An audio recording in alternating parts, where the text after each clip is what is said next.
time for a little Funky Friday.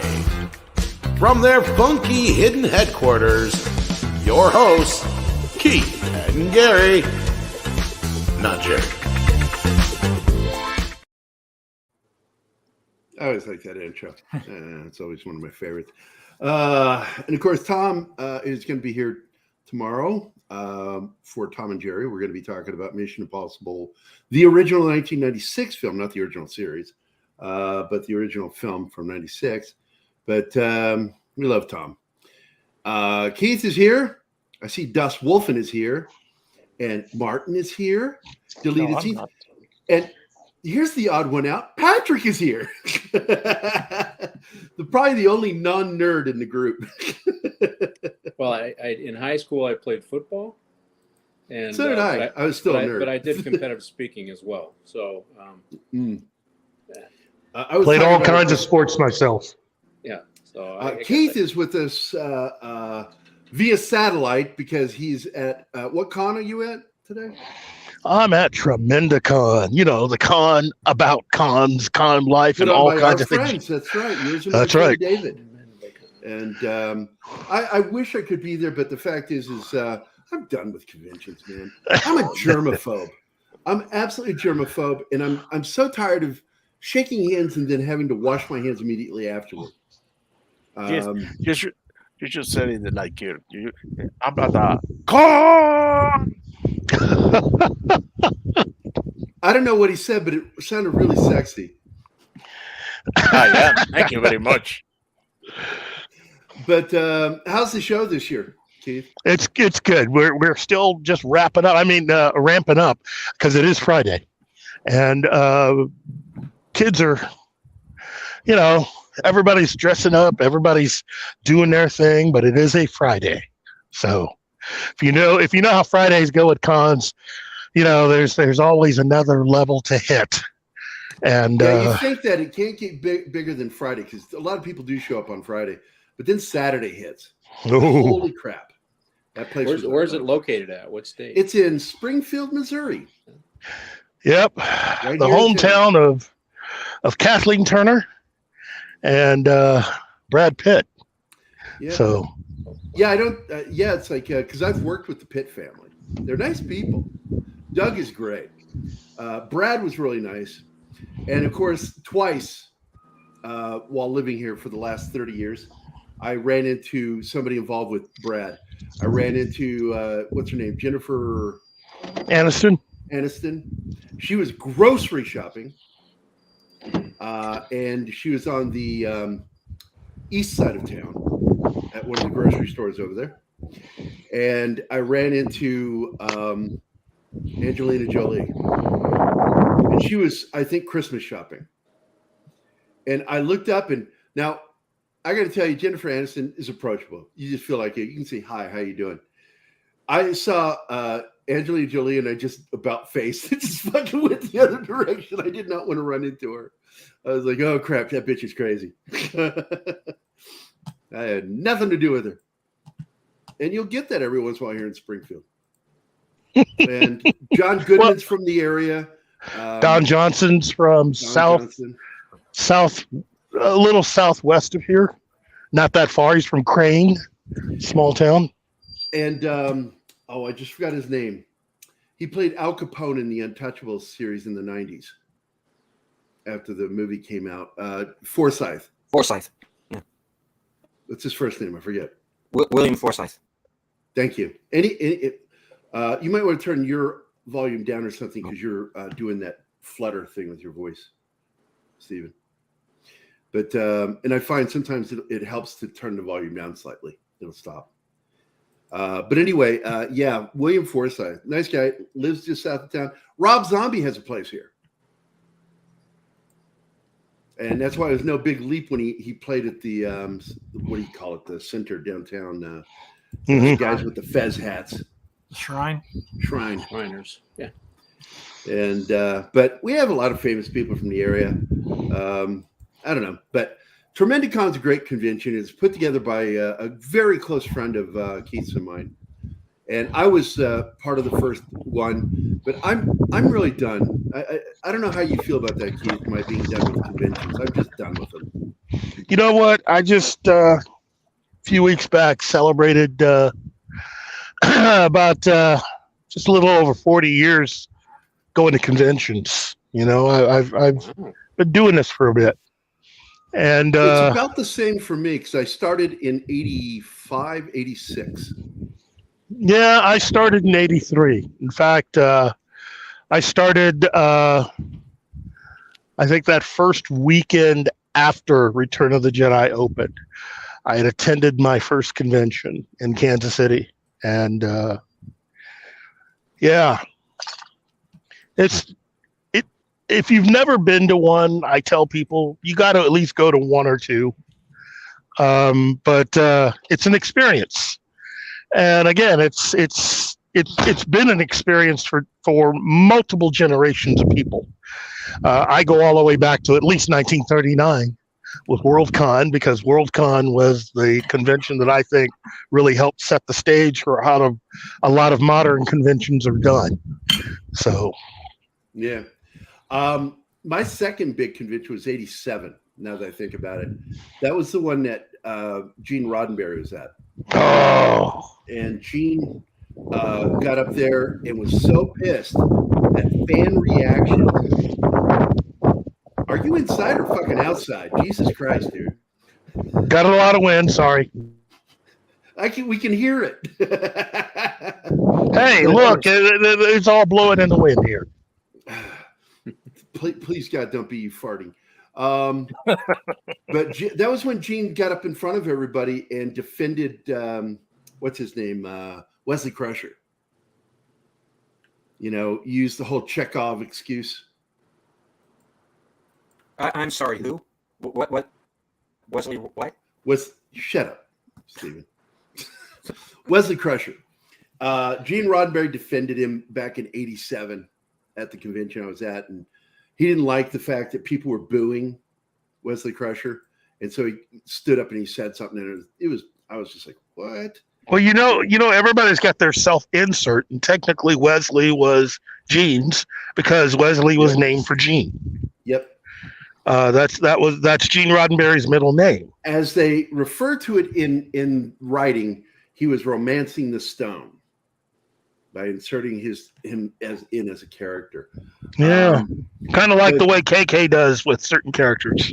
Yeah, and she doesn't even have an English accent, so what the fuck? She thinks she's a English. I don't understand that, her desire to keep doing that over and over again. But who's all here? Let's say hi to everybody. Andy Morrow is here. Penny is here. Let's see. Scribe Light, what is up? And he was hanging out with the Midnight Edge team last night. I went over and watched that for a bit. And Dragon Ruse is here. And, of course, my dear friend, Zax, a.k.a. Kyle. And he yells, Keith. See it there? Keith. There it is. And we have a special video for him that we always play when he shows up. You'll like this one, Patrick. You will really like this. This is a special video we put together. It's a special message from not Los Angeles. I can't remember. I think it is Los Angeles Police Department to our good friend Kyle. Hey, fuck you, Kyle. I can't remember. Is that L.A., Louisiana, or was that L.A., California? I can't remember in the movie. Anybody? It looked California, but I couldn't say for sure. I have to see the patch again. You know, I'll play it again. I'm always glad to play this video. Hey, fuck you, Kyle. Maybe that's Louisiana. I mean, I think it is Louisiana. Yeah, they got the moon crescent. They got the moon crescent badge. But I'll play it one more time. Hey, fuck you, Kyle. That's they got the fleur de lis. So you see on the badge, it's got the crescent moon and the fleur de lis. That's definitely Louisiana or New Orleans both. Oh, the woman I love is here too in the chat. There she is, Hannah. She, of course, is talking to Kyle because they talk to each other for some reason and try to pretend like they're ignoring me. But anyway, so let's get into this, Keith. Our thumbnail clearly says we're going to be talking about some stuff today. Let's take a look at that thumbnail again. Let's see. What does it say? Box office flop. Disney mad at David Zaslav. Tom Cruise set to save Hollywood again, yet still they hate and attack him for it. Plus, he announced against the fact that this movie coming out on the 12th is supposed to be part one of the finale of his franchise, the Mission Impossible franchise. He now, because of Indiana Jones, has made the statement that he wants to keep playing Ethan Hunt until he's like 80. What do you guys think about that? More power to him. I'm all for it. I am absolutely 100% certain he is going to not die naturally. We're going to hear production has been stopped on Mission Impossible, blah, blah, blah, because Tom Cruise has died. Not much of him was left. I don't even think it's going to get that far. I think aliens are going to come down and take him to wherever he wants to go. For Xenu with the fucking Scientology shit. I think that part of it will be at least somewhat true for him until he realizes that the book they're carrying is a cookbook. I got to tell you, man, I've been saying it for years, and it was even before he did this sofa jump thing. That guy's batshit crazy. Yes. When he did the Today Show is when I went, this guy's out of his fucking mind. When he went at Matt Lauer about medicine and all that shit and psychology, and he attacked Brooke Shields, and I'm like, dude, what the fuck is wrong with you? He believes everything they fucking tell him, and he is so isolated, and yet he has so many celebrity friends, and yet can manage to be so isolated. But your Muslim uncle pays $4.99. Hail and thanks for all the shows and entertainment. You bet, my friend. We're always glad to be here. And you are our Muslim uncle. Assalamu alaikum. Alaikum salam. So I can't help it. I do Pauly Shore whenever I say that. Hey. Did he ever say it in a movie or something? That's a good question. It's stuck in my head. It's stuck in my head like a tape. I spent this $5 on here instead of punctuation lessons. Punctuation. Hey, who needs it? Again? Having worked the in devil's Hollywood, advocate. having worked in Hollywood a long time, I have to tell you, you're absolutely right. Because when a star is the rainmaker, meaning they bring in the audience, they bring in the money, they treat them, they're treated in such a particular way. I worked West Hollywood for 11 years, so you run across people here and there. I worked at Universal City for about 2.5 years, including the back lot. So you run across those people, and they're the rainmakers, the people who make money, they're treated like royalty. So they get to think differently about themselves, So you're absolutely right in that. Yeah, it's because I work in the fringes of the entertainment industry because I don't want to live in Hollywood. I lived out there, and I don't want to ever live there again. I hated it in California. When I even moved to Northern California, it pissed me off that Southern California uses all our water. And then we would have these laws that if we water our lawns or take a shower too long, we get fined for Southern California. And I'm like, yeah, I've had my fill. I'm going to go to a state that makes sense and does things that's more logical. So I moved to Missouri, which is also fucked up in its own way, but fucked up in a way that I think is manageable. That's one of my favorite salams from the Weasel. So he did say it. That's why it's stuck in my head that way, to say it like him. I can't help it. I always laughed at that little shit, Pauly Shore. Cracked me up. He did one of the best movies about medics when he was with the water buffalo guys, the guys that filter water for the military. As dumb as that movie is, it was more realistic than Stripes. Closer to what it's like. But anyway, so Keith, get us back in here on what's going on. Tom Cruise, what's up with him? What's his beef? What's his problem? I don't think you have time for the list. But Let's start with let's get away from the 80-year-old thing that he said, because we all know this one. What's interesting is, and I want your rundown on this, is the fact that once again, he's on the verge of saving Hollywood. He saved them last year with Maverick. And I mean, Spielberg even thanked him out loud for what he did.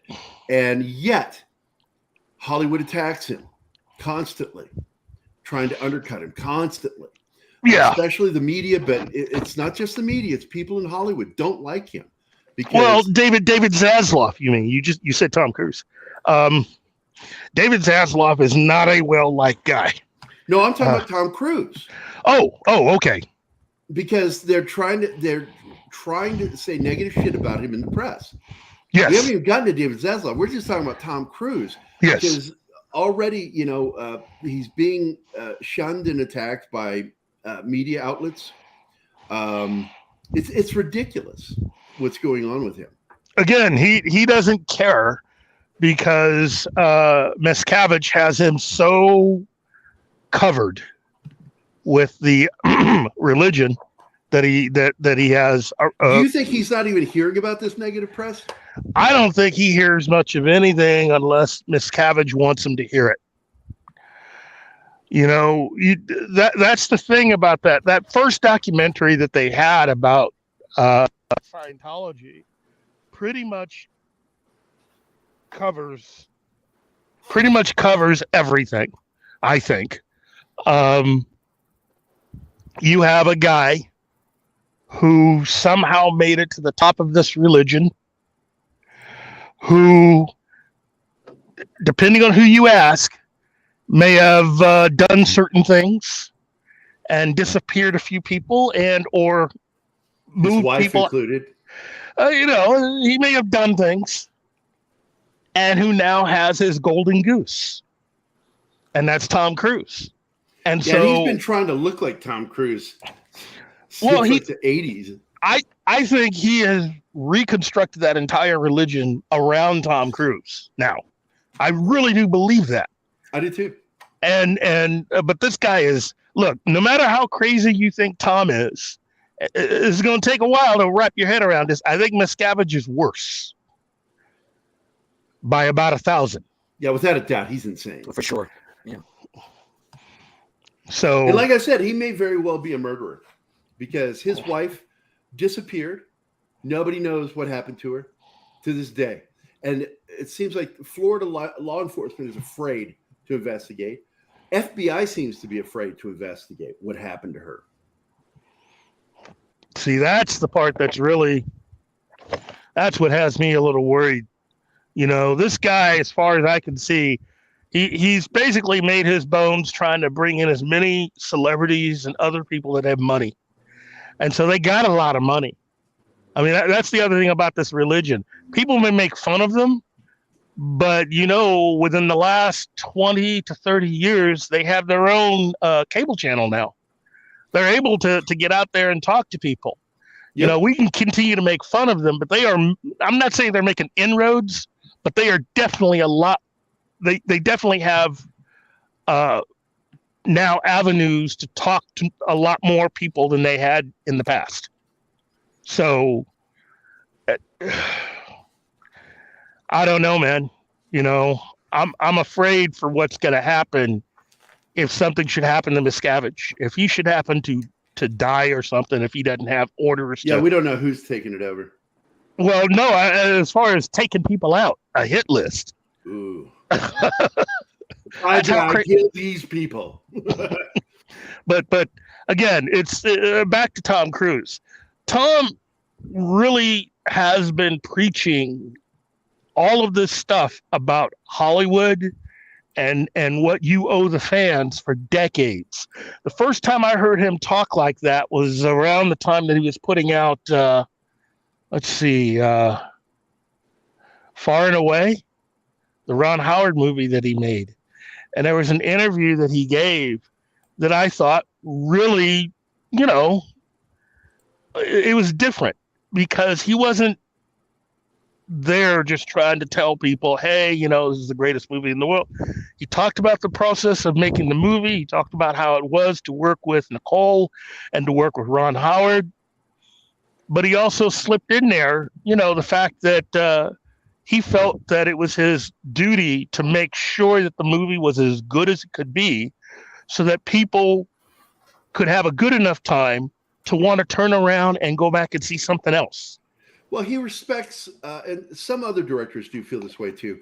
They respect the fact that the money that people spend on these tickets is their hard-earned money. That's right. And you should show some appreciation for it. Most of Hollywood doesn't care. No. They want you to give your money. They feel like they deserve it, and that you should give it whether it's a good film or not. You've seen this too with some of Hollywood's reaction to not liking a movie. You shouldn't be talking bad about our film. Everybody should go see this film. It's your fault that this film flopped. And that sounds so familiar at all for making a bad movie. That sounds so familiar. I wonder who that sounds like. It'll come to me. It'll come to me. I can give you a parallel. Growing up in Detroit, you're un-American if you don't buy American, right? Yet our product coming out of Detroit, the cars, just didn't live up. And if you bought a foreign car in Michigan, they were all over you because you have to buy American, even when American just wasn't hitting the mark against the Japanese. Mm-hmm. So your comment is accurate. I mean, hey, you know what? Tom Cruise says, Maverick, you want to bring somebody in, you want to put somebody in seats, you want them to enjoy it. I mean, that was the last movie that I actually went to the theater to see was Maverick because I liked the first one and I liked the second one even more. But you know what? No queer things that were unusual. Just Americana, right? That's what it's all about, and I enjoyed it. It's Americana action movie, themes that we could all agree with and that we all liked, and that put people in the seats and they left the theater feeling good about the movie. And they got 2 hours of escapism, which is really what movies is about. Mm-hmm. And so now like the they've Ford forgotten or GM about or Chrysler, you'll buy our cars even if they're not up to snart because you have to buy American, and that's kind of equivalent to what the studios are saying. You got to go to our movies, don't badmouth our movies. Well, no, make something that we're happy with, and we won't, we won't badmouth your movie, and we'll be happy to come to the movie and spend our money. Well, if not for the Depression, Hollywood probably wouldn't have taken off the way it did, because it is escapism that people are looking for. Yeah. And during the Depression, people wanted to be taken out of their lives. They didn't want to watch movies about how horrible it was. They wanted to see things that would remind them of other things and make them go fantasize and think about other things other than their own lives for an hour to 2 hours. Then it extended beyond that. As Hollywood got more powerful, they wanted to extend how the general public saw that fantasy. That's the reason why you had to have people working behind the scenes to start constructing, in a way, a kind of fantasy about the stars. That's where the stars came from, really. You started constructing these tales and stories for the general public's for their view and for the magazines that were written about them. That's the reason why you had to, after a while with the studio system, they had to approve how, where you went, what you wore, who you were dating. So it wasn't just on set. Movie stars and actors were really managed back in the day. Oh gosh, were they? And it's that was back during the studio system. And once that changed, we saw just a deconstruction of intelligence. Just actors, you're in this bubble and you start to believe your own bullshit because everybody around you is going, yeah, man, yeah. And then you talk like that in public and everybody goes, what the fuck is wrong with you? Yeah. They don't know how to handle that. They think there's something wrong with us, which is why they attack the Midwest in particular. They love to attack the South and the Midwest in Hollywood. They just love to mock us. And yet, where does most of the money come from for Hollywood? The mid-country, the middle of the country. Yeah, this is where most of their money gets made. In the Midwest, it's too cold to do anything else. Yeah, exactly. You're watching a movie, So there's no such thing as a happy marriage in the Midwest. But I want to say hello to another friend that has jumped in here. That is Sabretooth is here, as well as I just saw Arwen Avalon just jumped in. Arwen. Hey, Arwen. There you go. Oh my, I've got the vapors. Arwen's y'all. here. Somebody, get me a fan. Oh, bless your soul. Oh, bless your heart. So anyway, and Muslim Uncle wants to know, Detroit, show me on the hand where you were from. Detroit. Oh, jeez. Detroit. I grew up in Detroit. Is he wondering? Maybe he's asking like what part of Detroit. Well, I mean, you think of where Windsor and the bridge is at. I was 20 minutes from the bridge. We used to go. There you go, Muslim Uncle. So Windsor and the bridge. So with Tom Cruise, I think that he's rethinking. I think he was ready to move on. I don't know if people were trying to convince him to move on, or if he felt that maybe it's time for him to move on. But after Harrison Ford made this horrible Indiana Jones film, still out there at like, what is he? Is he 78 or 82? I think he's 82. I cannot believe how old he is. I love that guy. I can. He's only a few years younger than Sean Connery. That was the irony about them playing father and son. He's 80. He's 80. He was 8 years younger than Connery, who was playing his father. Yeah. And but they sold it. That's acting, kids. They sold it, But that's the thing about Harrison Ford. I mean, well, who knows? The Scottish are probably fucking around at the age of 8.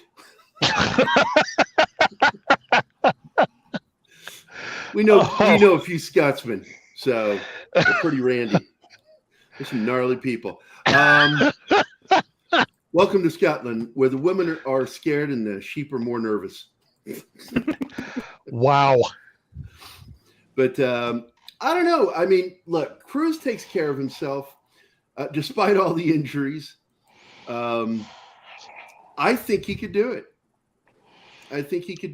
If there's one person who I think could almost talk Cruise into something, who has a vested interest in these films, that would be J.J. Abrams. Oh, I thought you were going to say his partner. No. I think I don't even think they're in business together anymore. What's her name? Wagner? Yeah, Paula Wagner. Yeah, Wagner, I think she's happy that he might want to keep doing this because they make a lot of money off these. I don't know. Look, I don't think she's in the same religion as he is. And I think my take on it is I think she actually cares for him as a person. And I think she was hoping that he would at least move on from the action films and do other things because she used to be his agent before she became his business partner. And I think she may have been one of those that was probably trying to encourage him to just take it easy and just take more dramatic parts and build yourself up that way. Like a lot of other actors usually do in their careers. They reach a certain point where they stop making the action films. Many of them will either fade away, retire, or if you've got another gear that you've not hit yet, you just go straight into the whole acting thing and like hope Richard Gere. That requires gerbils. Okay. Oh. Anyway, but I think, J.J. Abrams, on the other hand, is someone who has been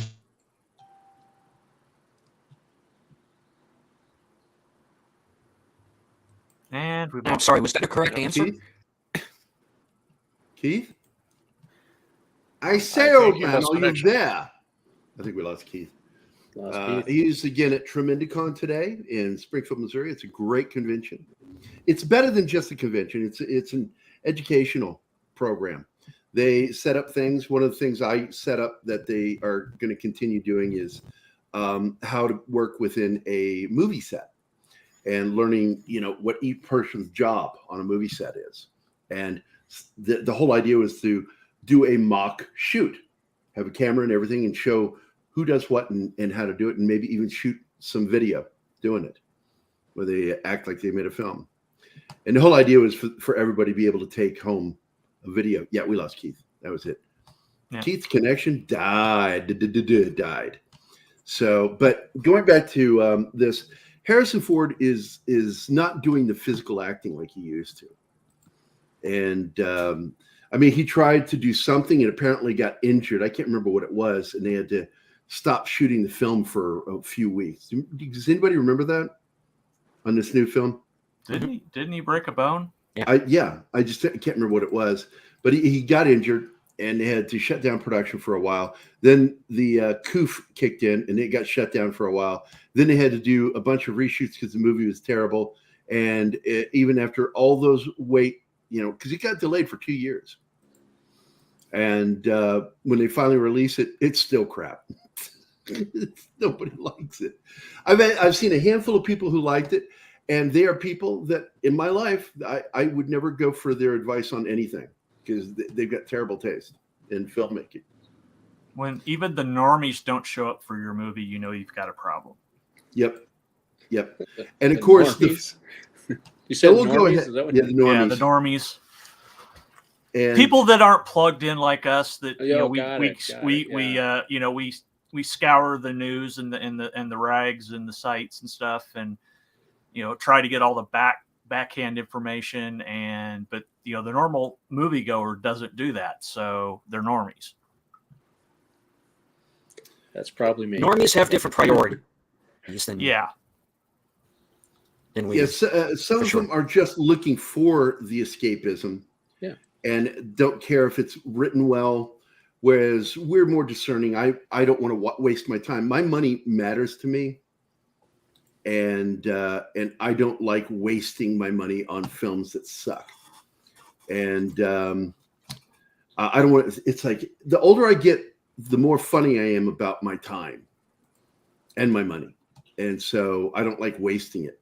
And I want people to put some effort because it comes across as lazy when they just don't even seem to try. They're phoning it in. And we knew there was going to be trouble with Indiana Jones. We knew that. It was going into it. We were hearing all these reports between Valiant Renegade to Doomcock, Culture Casino, all of us, Midnight Sets. We were all talking about everything going on that basically Kennedy is driving every property that George Lucas created into the ground. And she's doing it with an intent to destroy it and to build it back up into her own image. Build better. She has failed every single time, but yet she keeps trying. And this is, of course, the definition of insanity, as you know, is to keep trying the same thing over and over again, expecting a different outcome. And isn't the whole concept of a sequel that, it's a good formula that's worked in the past, so let's do it again and just kind of tweak the story a little bit, add some more depth to the characters, and that's what a sequel is about. Let's go with it instead of. It's a general idea. It's often just a cash grab, but in order to get an audience to talk about it and want to keep going to see it, you got to make it entertaining to where they want to. And because Disney knows this, Lucas knew it, George Lucas knew it, that his money was made off of repeat viewing. Hey, people go to see a film multiple times. Look who we got joining us. I see Chris is here. What's up, buddy? I can barely hear you guys. Can you hear me? Yeah. Yes. Huh.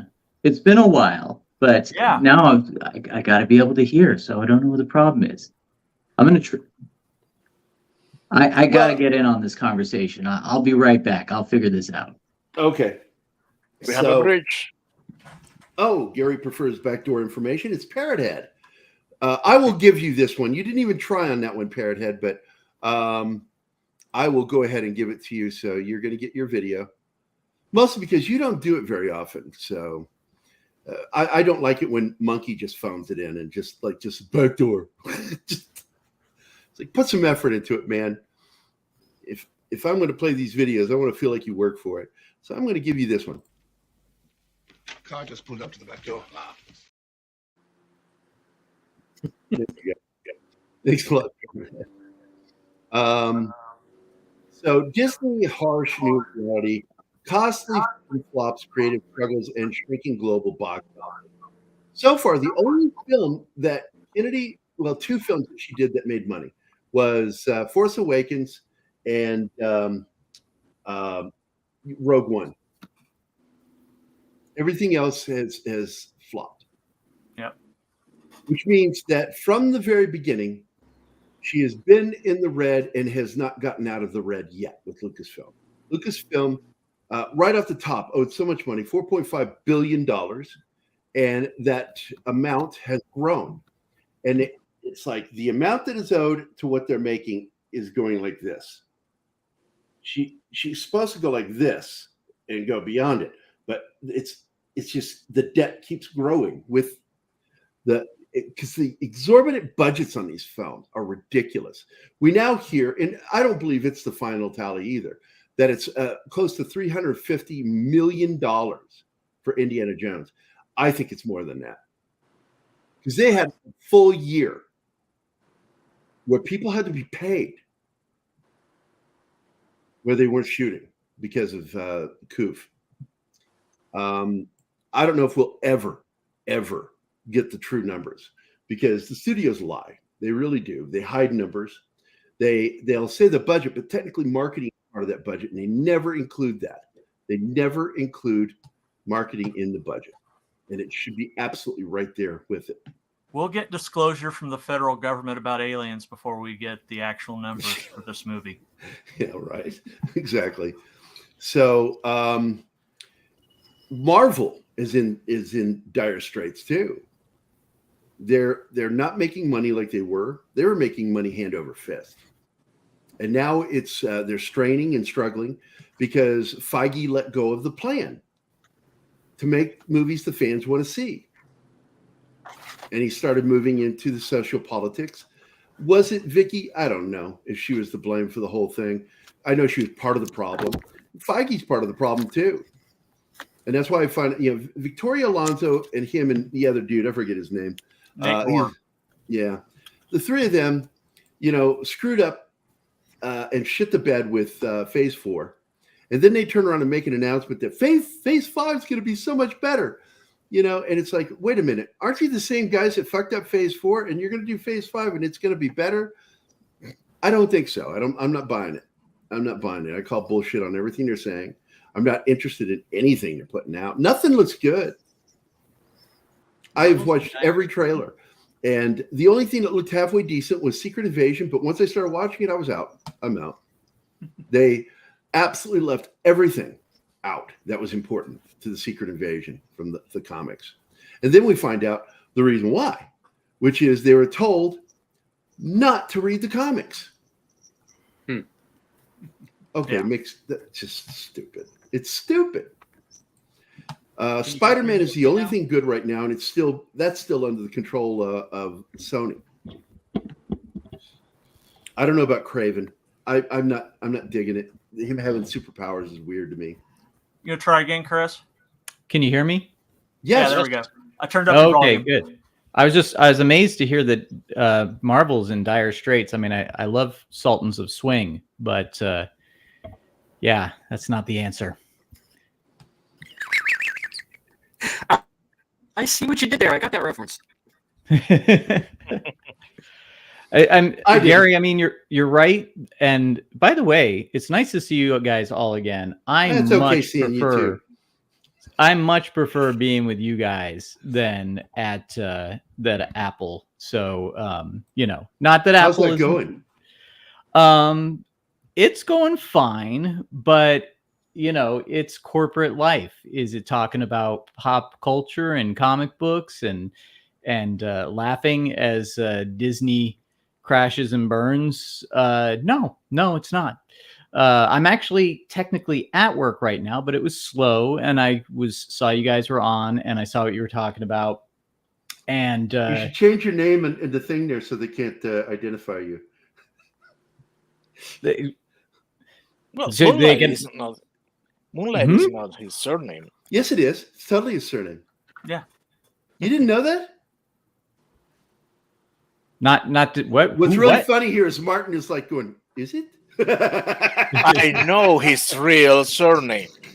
Yeah, I'm friends with him on Facebook. I know his real name too. I just like fucking with Martin. I saw the best opener for an Indiana Jones and the Dial of Destiny review which was something to the effect of like in the in the 12th century, the Catholic Church dug up the corpse of a pope to put him on trial.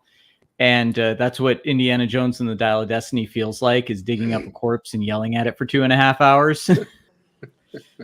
Brutal. I watched it, and the first 20 minutes felt like a cutscene from a video game, but it was enjoyable. I actually really enjoyed it. And then the rest of the movie was, and then we got to the last 5 minutes, and I went, oh, and I enjoyed the last 5 minutes. So if I just got the opening 20 minutes and the last 5 minutes, I was happy. That was a good movie. The rest of it was crap. I might have enjoyed like Indiana Jones and the Call of Cthulhu, where it ends with Indy defeating the resurrection of an elder god by going full circle and going back to the warehouse and recovering the Ark and opening it to destroy the elder god, because that's the only power that could do it. And it turns out that's his destiny, and that's why he survived a nuclear explosion in a fridge. That and drinking from the Grail. Yeah, he was always dead. He died in that jump. The rest of it was all a fevered death dream. By the way, before we were having a meeting last night, and I think Martin won for best title, which was Indiana Jones and the Destruction of Disney.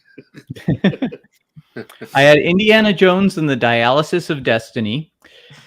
And of course, with the Back to the Future reference, there's Indiana Jones and the Dial of Density.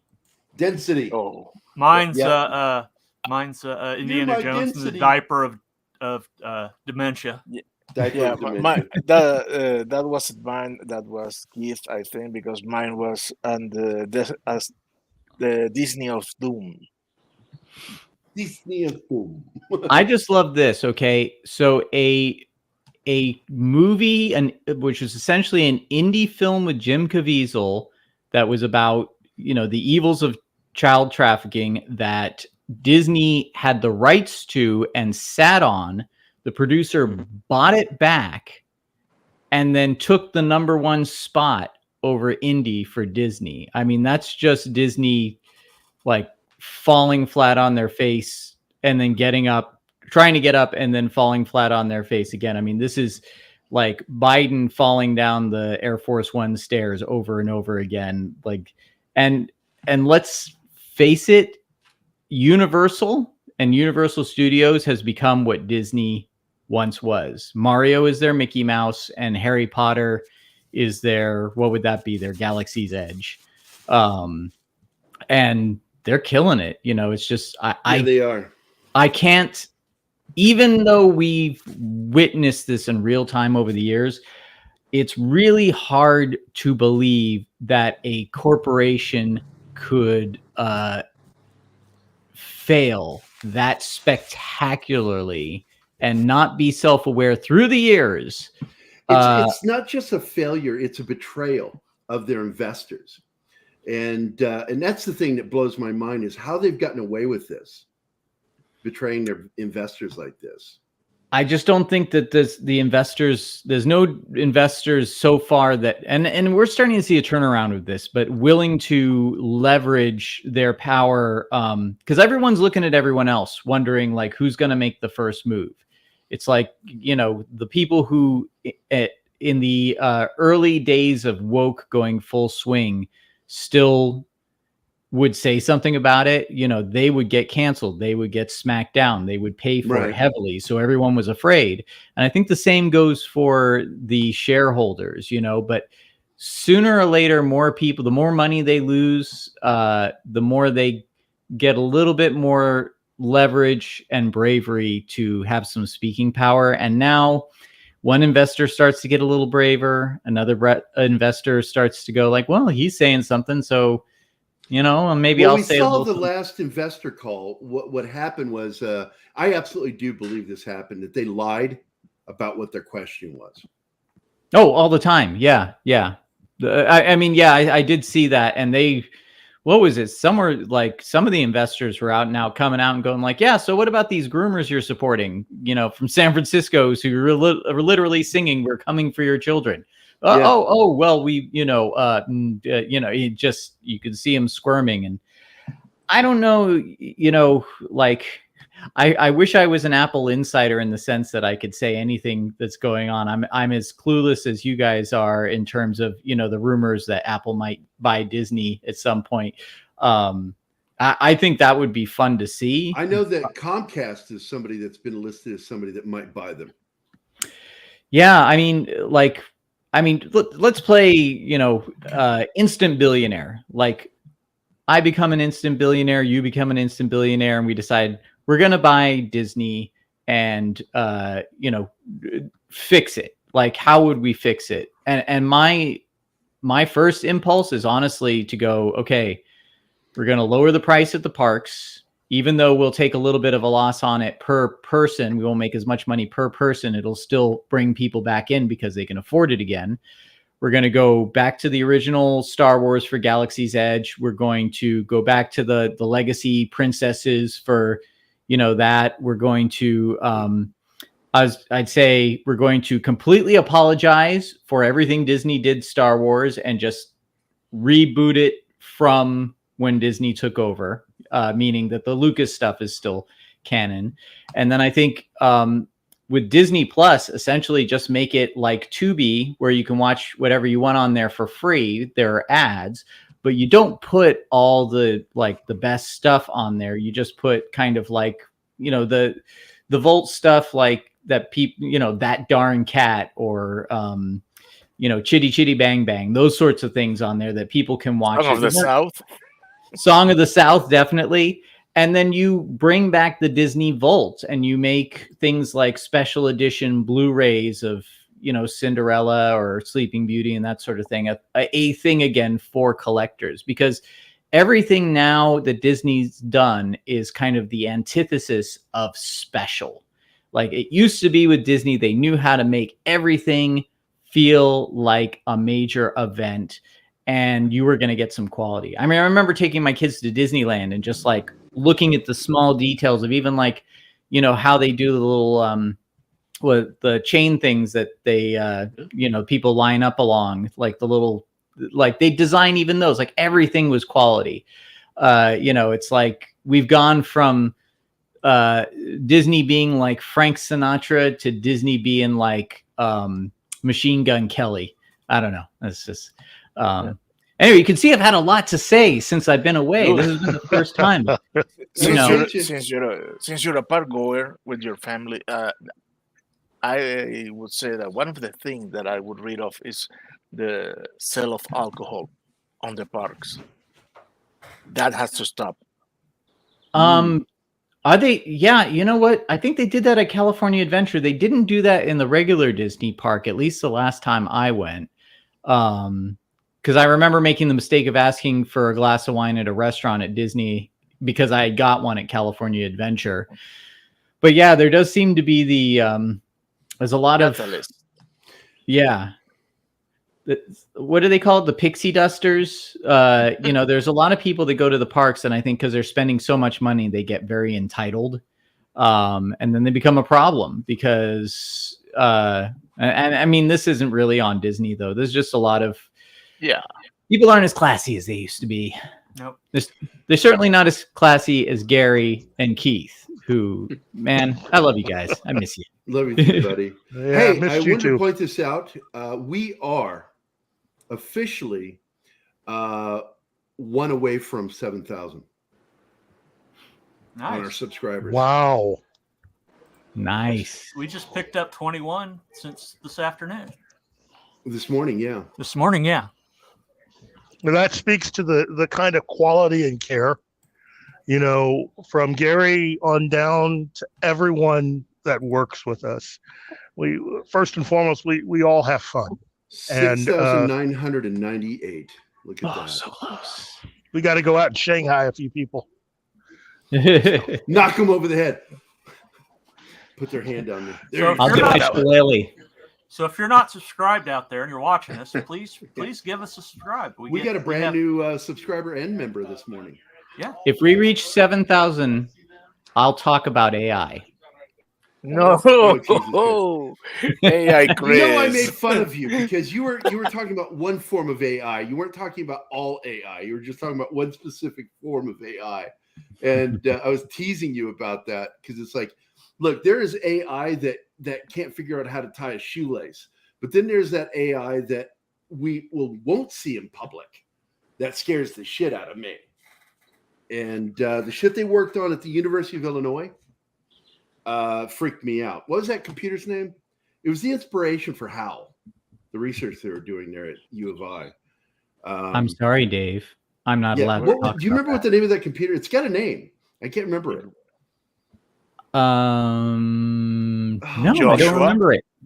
Joshua? Maybe? Whopper. No, it wasn't. Your Muslim uncle says, don't know. hate Disney, but seriously dislike the vermin that have infested them. Yes, Mickey Mouse has become a rat.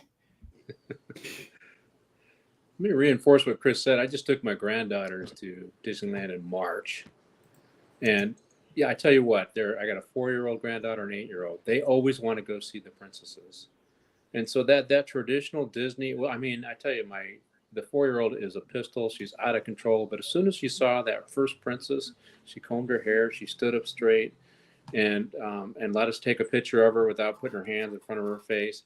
The traditional Disney is really they got to reinforce that. That's why I go to Disneyland. I don't go to Disneyland for all this other crazy other stuff. But the girls love that, and you can see whenever you go to a birthday party, they're all dressed as princesses. Some princess that is their favorite. Well, I think you really hit on something there, which as soon as you said that, I had 2 memories come to mind.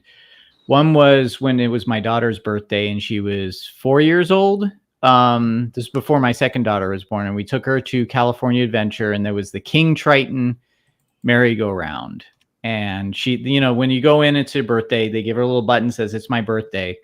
So the guy running the carousel thing came up to her with a crown and gave her a crown, put it on her head, and said, King Triton has chosen you to be princess of the carousel for the day.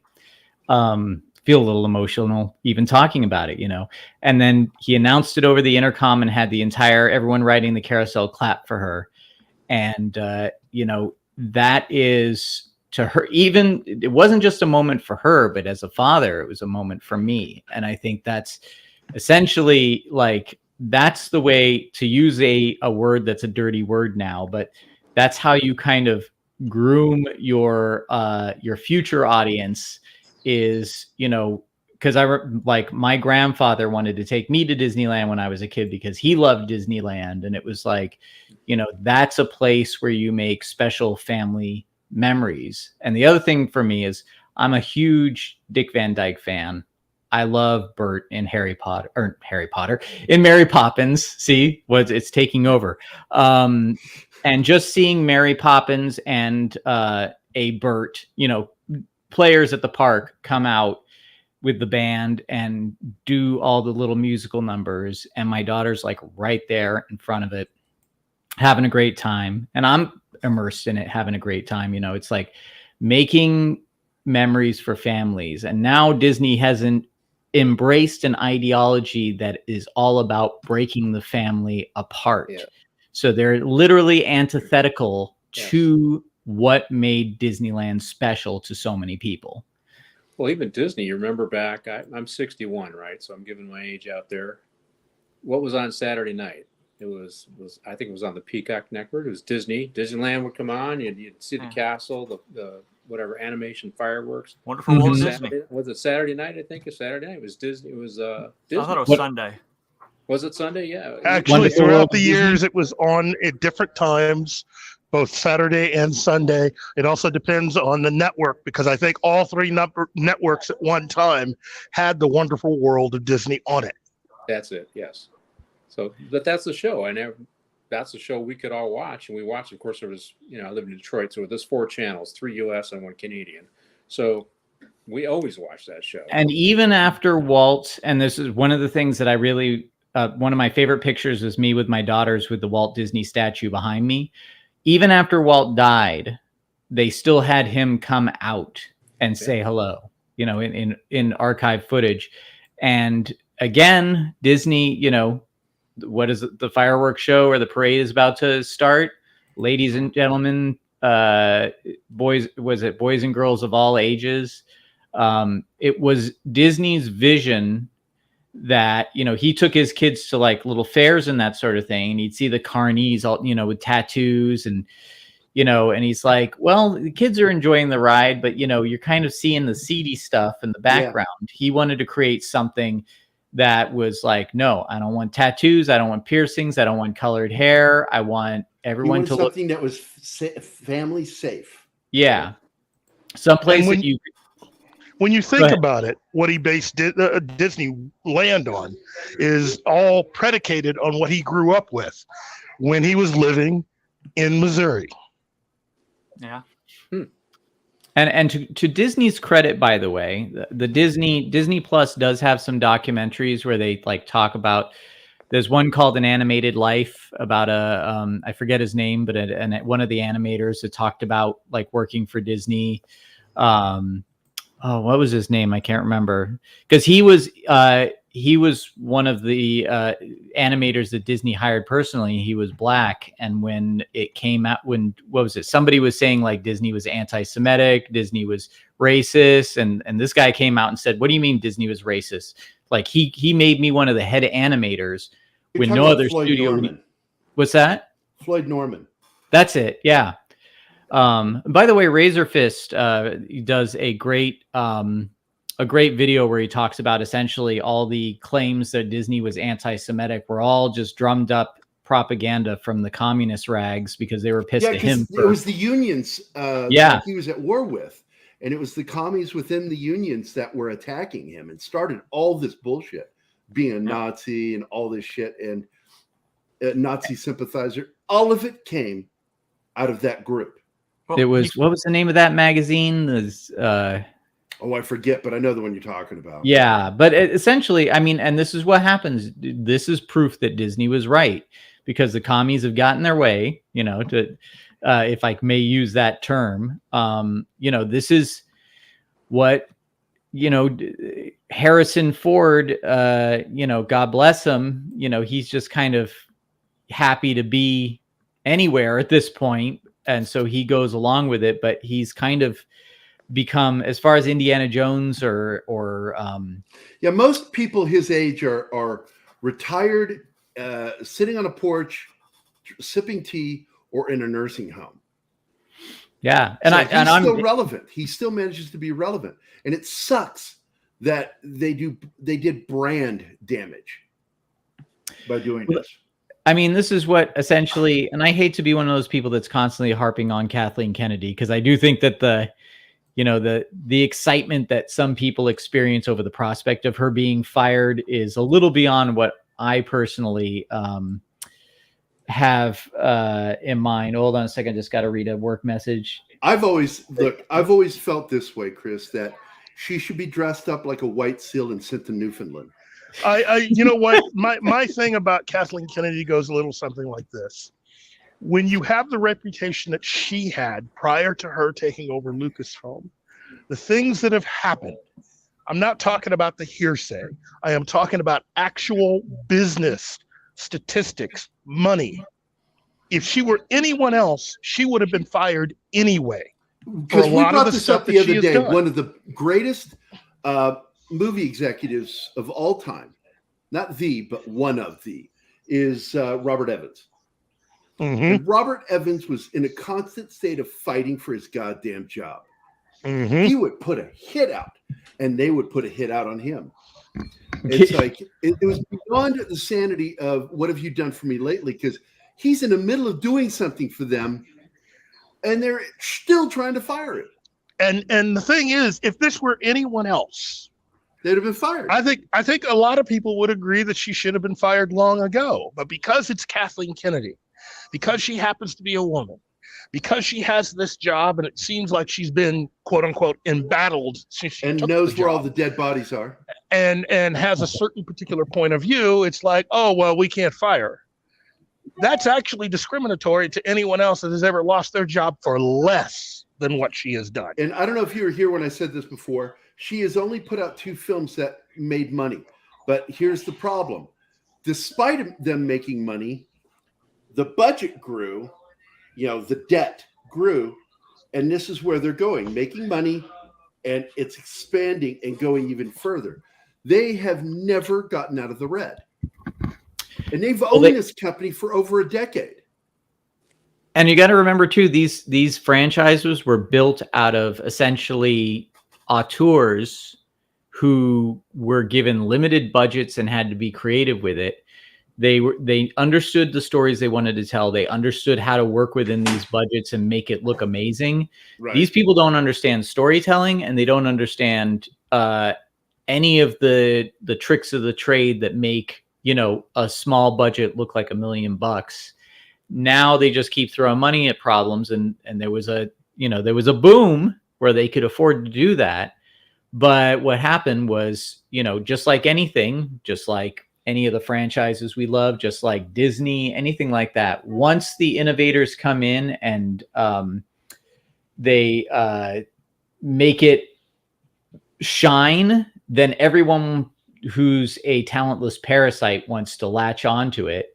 And as long as the original person is there to call the shots, they can be kept at bay. But once they walk away from it, I mean, this is what we're seeing. It's essentially like, as they say in The Crown, the rot. Here you go. Sets in. Here you go. This goes right along with what you're talking about. This just out. Katie Sackhoff says catering budget on The Mandalorian is entire budget of Battlestar Galactica. You just brought up that spending. There you go. There's your sign. And I got to say, The Mandalorian is a show that with that LED volume, again, they could do a lot for a little, but they're still, the unions are involved and that sort of thing. So it's any union project's going to cost you on a set. But the problem is look, we know that there's some behind the scenes crap going on that basically they have relegated Jon Favreau to sitting in an office. They basically did the same thing to him that David Zaslav did with Hamada. And his name's all over the place, but he's not responsible for anything. We know that The Mandalorian, the last season, barely had any of his imprint on it. And that's why it's so bad. And now they're making it out to be, The Mandalorian isn't him, it's them. And so Katie Sackhoff is going to, if they're going to continue the show, it's going to be about Katie Sackhoff. At this point, it's the necessity to get rid of Kathleen Kennedy is essential to even save that. She's, going back to what and I was. I love Katie Sackhoff. Who doesn't? I was never into Battlestar Galactica, so I never. Although she wasn't bad in what was that? Riddick, the third one. Yeah. But just going back to Kathleen Kennedy and what I was going to say about that, it's like it does seem there's a story that was a Spielberg told about her, about how she's supposed to take notes, and she wasn't even good at that because she would just interrupt. What if he doesn't get the girl, but he gets the dog? Yeah, that's exactly it. And I think that's essentially it. Is she's like that person who, she gets to hang out with the cool kids, the creative types, and manages to sit in and kind of get a little bit of the credibility that comes with them, but there's zero of the awareness of what that actually is to create that stuff. There's, and all she can think to do is essentially her idea of putting her fingerprints or her mark on something, which is like a typical producer thing, is to undo everything that came before, because that's the only way. And I got to say, and I think I've said this before, this originally comes from way back when Alan Moore was hired to do Swamp Thing, where, he essentially undid Swamp Thing and then remade him in this more interesting way for the time. And Len Wein, the creator of Swamp Thing, along with Bernie Wrightson, were behind it. And he did a good job, but it was kind of like this thing of like this, he even did a literal autopsy on Swamp Thing, a post-mortem, a deconstructionist thing. And then I think people like what's his name, David Fincher with Alien 3. It's like, well, I'll do that with Aliens. I'm gonna just completely undo everything so I can rebuild it in my own image. That was the first time I think I saw a franchise fall flat on its face, and that was kind of the writing on the wall. And then you get Rian Johnson, who wants to do the same thing, and you've got Kathleen Kennedy that's like, great, I need to put my finger, I need to show that I can take the wheel and do something different and amazing with these franchises from before. But essentially you're handing the wheel to Stevie Wonder. Sorry, Stevie, I love you. He has talent, right? We've got some chat here I should read, get them because we got some stars on them. Our Muslim uncle said, Sound of Freedom looks awesome, and the Hollywood creeps opposing it make it must be so. Well, a lot of the people that are going up railing against it are leftists who are promoting the idea that pedophilia should be recognized as a sexual orientation. Isn't it weird how like something that should be such a universally agreed upon, like this is bad and we should do something about it, subject matter, like suddenly it's like a QAnon alt-right Is it really movie? all that bad? Yeah, Well, I get you. Sorry. It's weird. It's just weird how ready they are to come out and go like, oh, don't go see this movie. It's alt-right. It's like, this shouldn't be a political issue. This should be a human issue. Yeah, so, exactly. It falls into the line that Disney not only used. We're talking about Disney, right? Yeah, in general. Yeah, and Disney in general. It used to be known as a family entertainment company, a family safe company, right? Yeah. So as the years and decades pass on and lineages get passed down, new employees come in, new heads come in, new CEOs, whatever you want to call it, come in. They now realize that the best way to hide the monsters that's right in front of them is to normalize the monsters right in front of them. Yeah. And they do that through content, messaging, subliminal activism, and sociopolitical nonsense. And they sway away from the road that was once a magical world of family entertainment. And all the while thinking no one would notice and no one would stand up against this. The problem is Disney has now Call of Duty themselves to the point of leave them children alone. Not one parent now trusts their content, trusts to leave them alone, not just on a tablet, but in front of a TV. And now it's not only hurting the parks, it is hurting their films, it is hurting their name. Their name, as I've said over the last few years, is a toxin. It's a betrayal of the investors. It's a betrayal of trust, too. But the investors are the ones who fund this shit. Yeah, I agree. And so it's a betrayal of the investors. And that's where the line has to be drawn, is from the investors. They need to put the kibosh on this stuff. And I agree with you, Stephen, wholeheartedly. By the way, Lady Mist, welcome to the show. Connie, clearly, I don't know what the vegetables are all about, but awesome. But Lady Mist, welcome to the show. Oh, I almost forgot. This is a tradition. Oh, yes. Look at those muscles. It's actually the first time I've lifted weights in like 5 months. I've just got medically cleared after my hernia surgery. So I'm glad I can do that for the ladies. Watch. I missed that. I'm so glad you're here to do it. It tickles me every time you say it. Is that a tear in your eye? Yeah. That or I just spit in my own eye. Your Muslim uncle or our Muslim uncle, most of the people saying they're coming for your children aren't the ones that are armed, but are the ones that want to disarm you. Amen to that, brother. Amen. They're the ones that hide. They're the ones that are getting themselves in. It's what's the subterfuge? What's the ones where when you insert yourselves into things to break them down? What is that? Not a spy network, but sabotage. Sabotager. Yeah, they're saboteurs. They're saboteurs. Saboteurs. Yeah. They go in, they sabotage, to claim that they're for your rights. It's like when the person that you first meet for the first time is giving you all these compliments, and you know it's fake. You don't know why they're doing it, and eventually they get seen. It's like the best way to hide is right in front of you, right? Because you won't notice. Yeah. That's what they're doing. No, I don't doubt it a bit. Yeah, I agree. Our Muslim uncle says, "Don't hate Disney, but seriously dislike the vermin that have infested them." Look, Disney is just a company. It's an identity. It's a property. It's a studio. It's not anything. It's the people running it that make it bad. So yeah, I agree with you on that. Snortopupus is here, by the way. Oh, that's something new. Okay. What's snoozing? Oh, here we go. Boy, oh boy, Ariel is here again. That's a lie. She was here this morning. Kathleen Kennedy isn't a woman. She's a lizard person. Was she the person on the flight with the hoodie that lady freaked out about? And then the dude freaked out at the same time the day later. What? Supposedly there was another video of a guy freaking out too, and it took 2 other people on the plane to hold him down. Same plane. I think it's the same plane. It was showing that. Yeah, it was. Are you sure? Because wait a minute, some people might misconstrue because Carrot Top was on that flight. No, I said scary, not funny. Because he really was. He was on that flight. Oh. Let's see. Snoozing? No. Okay. Looking for something. By the way, hi, Snortopupus. Ariel has another comment here. Oh, and Dadman Walking is here. Hi, Dadman.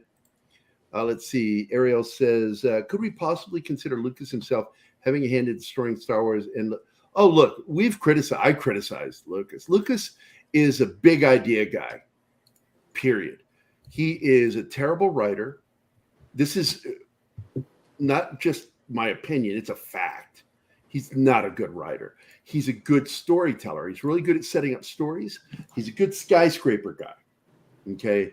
If you don't know what skyscraper means, it means he's good at the vision, at the idea, and building it, and putting it together, and forming it into something, and then hand it off to somebody else who knows how to write, and it's going to be better.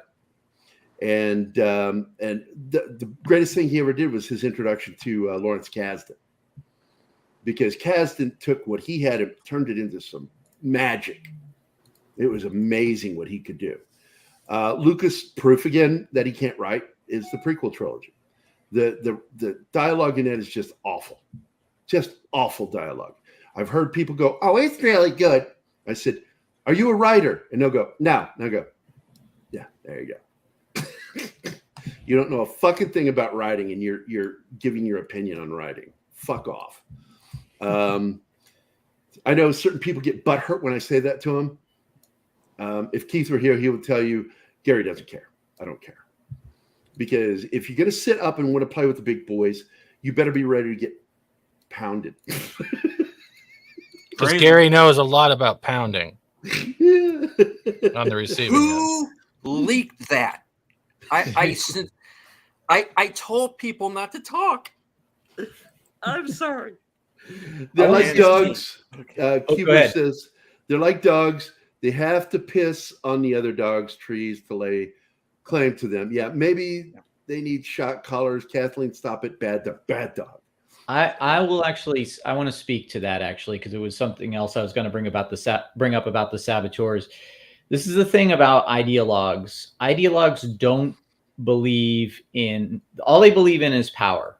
So if you a concept like art for the sake of art is alien to them. If they see a good piece of art like Star Wars, Indiana Jones, the Aliens franchise, which the first 2 movies are among my favorites, and they see it has an audience, they don't see it as a way of making a human connection to an audience or a story that's going to be meaningful in any way that might be useful to another human being like art can be. I always feel like the best art is useful in some way, in the sense that if you can relate to it, then you can use it as a springboard for your own ideas about the world around you.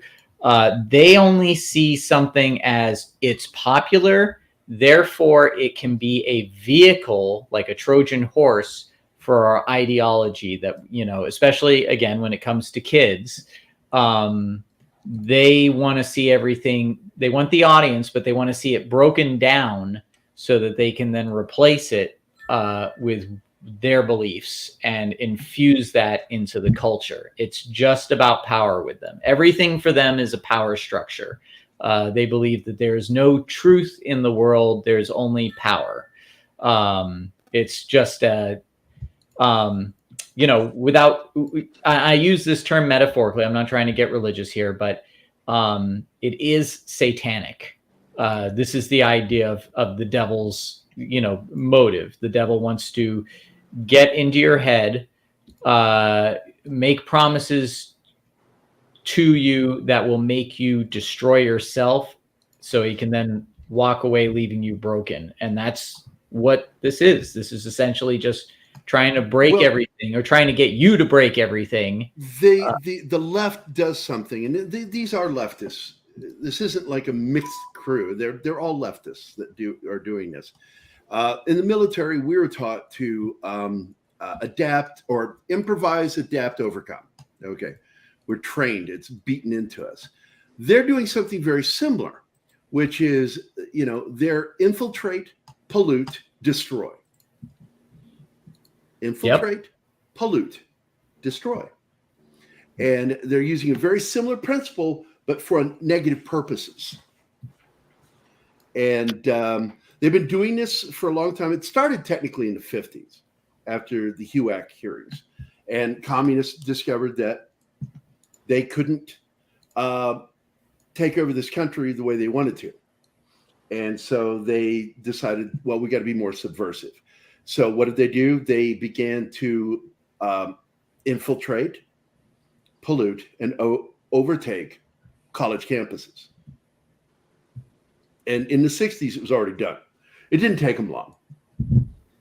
And once once an educator, professor, teacher becomes tenured, you can't fire him. And they know that.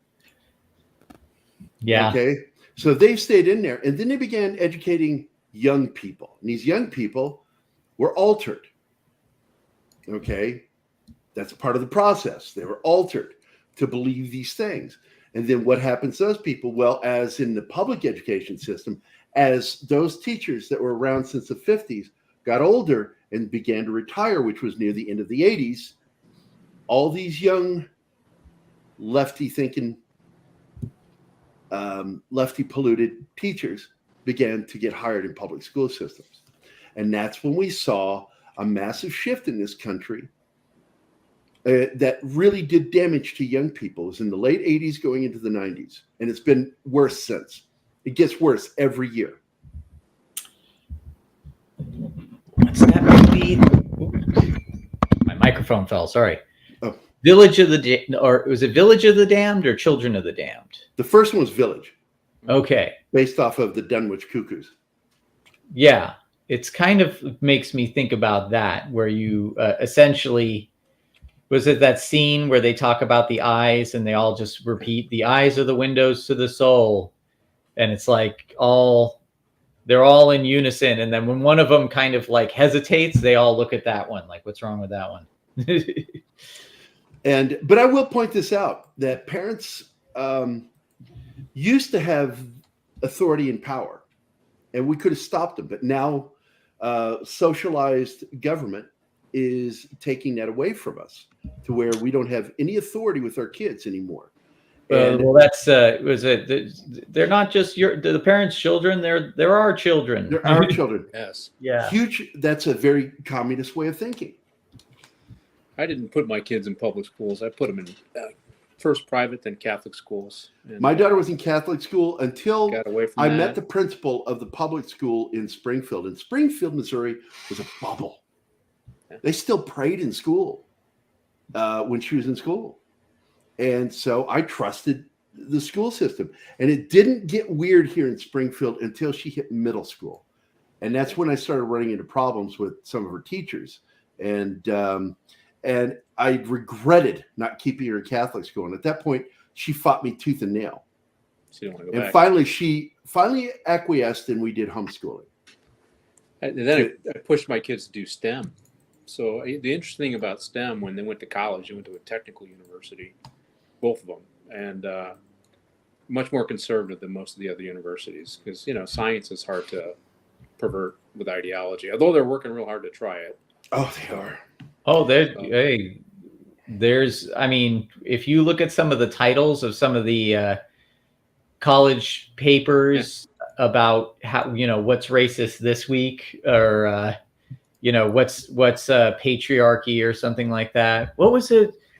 It was some paper. It was just incredible. It was like the patriarchy of like of math or something dumb like that. No, it was something like, picking up dog poop or something like that. Like something so ludicrous. You're like, are they just, seeing what they can get funded at this point? It's a mental disease. That's the problem. These people either have tenure, they've gotten in, and now they think just because they have the title of teacher is that they're an actual role model. That is the one thing that differentiates themselves from what role models in teaching used to be to what they are trying to do now. And what they're trying to do now is not only try to be the parent, they're trying to be the advocate, the guardian, and tell them what is right in life based off a single individual's bias. They have no understanding how the world works. They have no understanding of how to be a parent. Parents are wrong. Yes. Telling them. They're trying to break the family. It's the same thing. It's sabotaging the nuclear family. And if you can get the kids away from the parents are then have a weakness. It's like kryptonite with Superman. Parents will do anything for their kids. Take that away. Infiltrate, pollute, destroy, and dilute. If you dilute the formula of a family bond, you dilute the strength of it in the coming generations, because those memories of how family was not so okay is then passed on. You are then creating the divorce mechanic, the replacement mechanic. Like, everything is cool now. It's okay to get divorced. It's okay not to tell your parents secrets. Your parents are the first person you should confide in because they have lived more roads and more paths and choices than you have, and they might have an insight.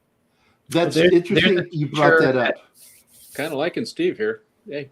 Hi, Steve. Yeah, well, Steve's a good friend, and he shows up late because he's doing other stuff, and I'm glad that he shows up when he does, because he always has something interesting to say.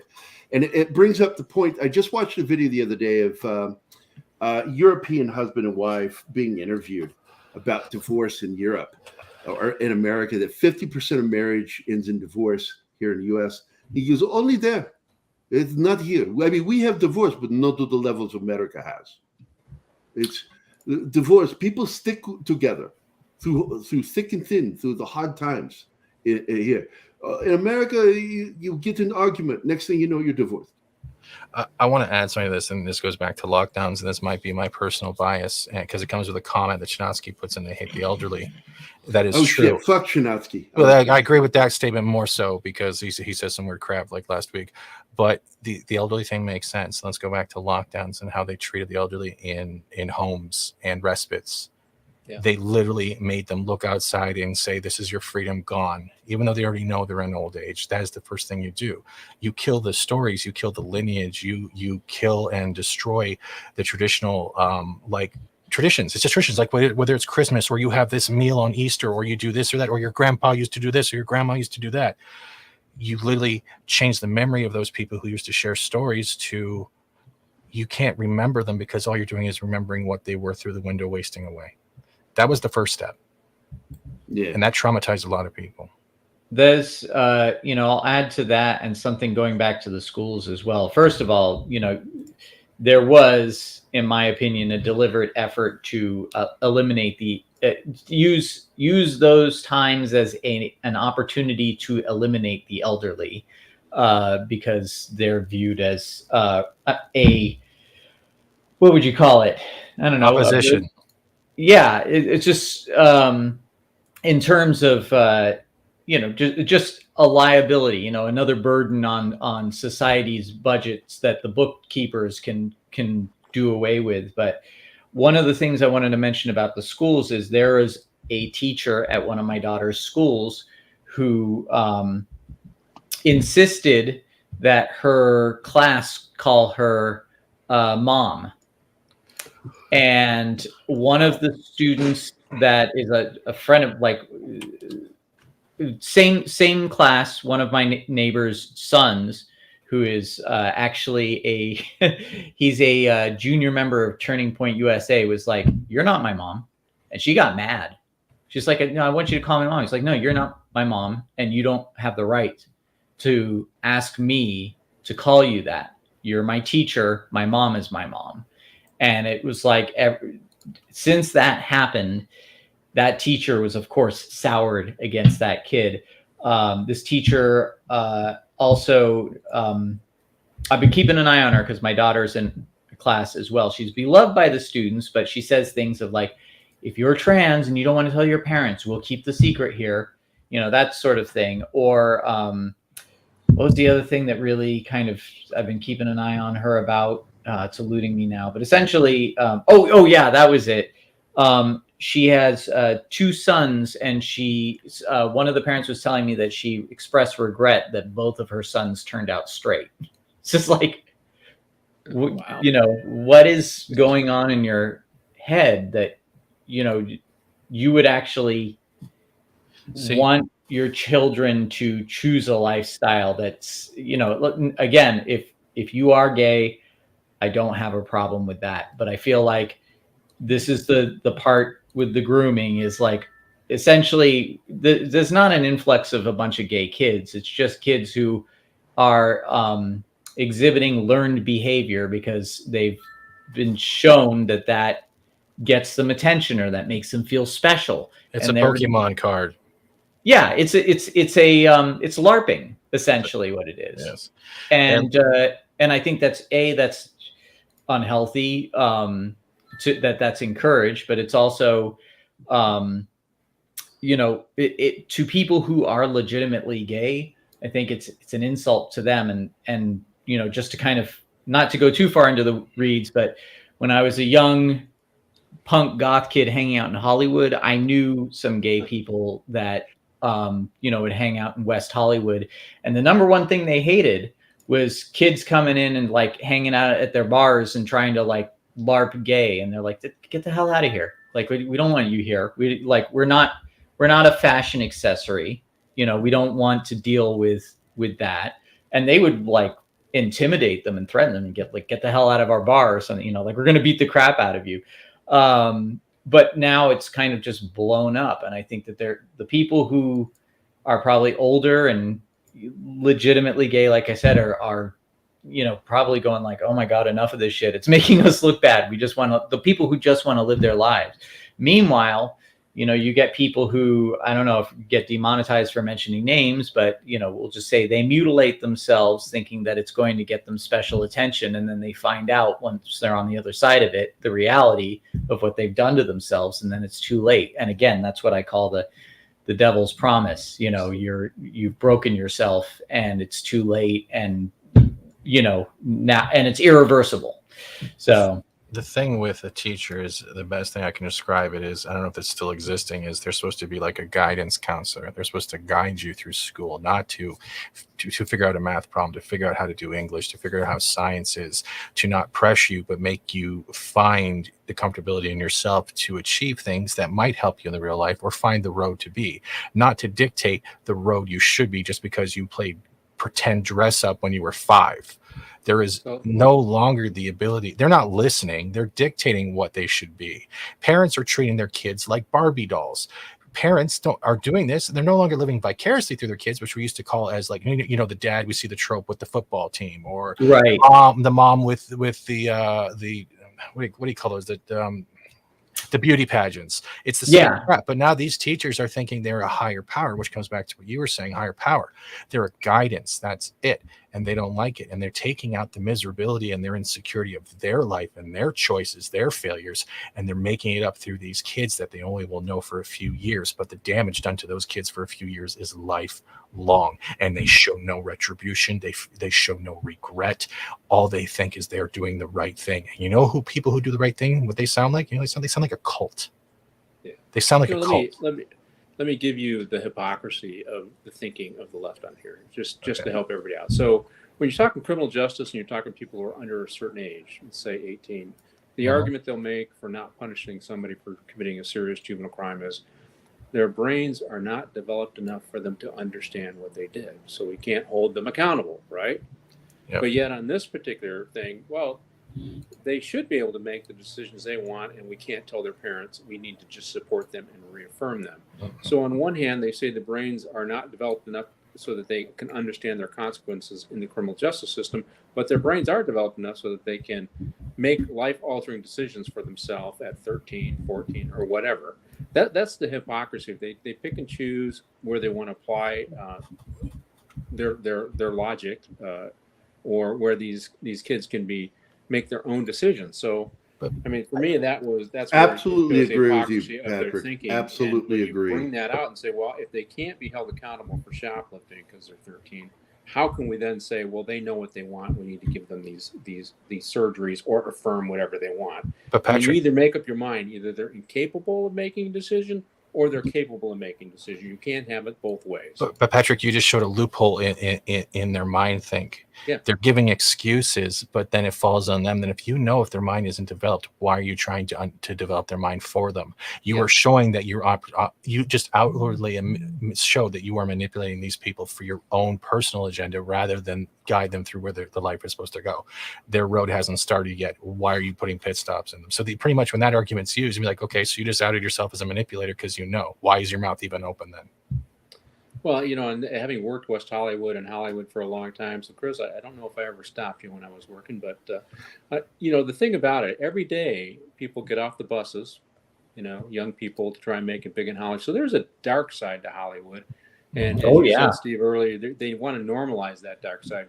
The only reason Harvey Weinstein got booted out there is because he was so egregious in his behavior, and there was no way to protect him anymore. But that has gone on in Hollywood for 100 years, and it's still going on. But they want to say couch it's okay. casting's been around since Hollywood began. Well, when I was, like I said, in my late teens, early 20s, I hung out in Hollywood constantly. You were never young, Chris. Stop lying. I'm still young. I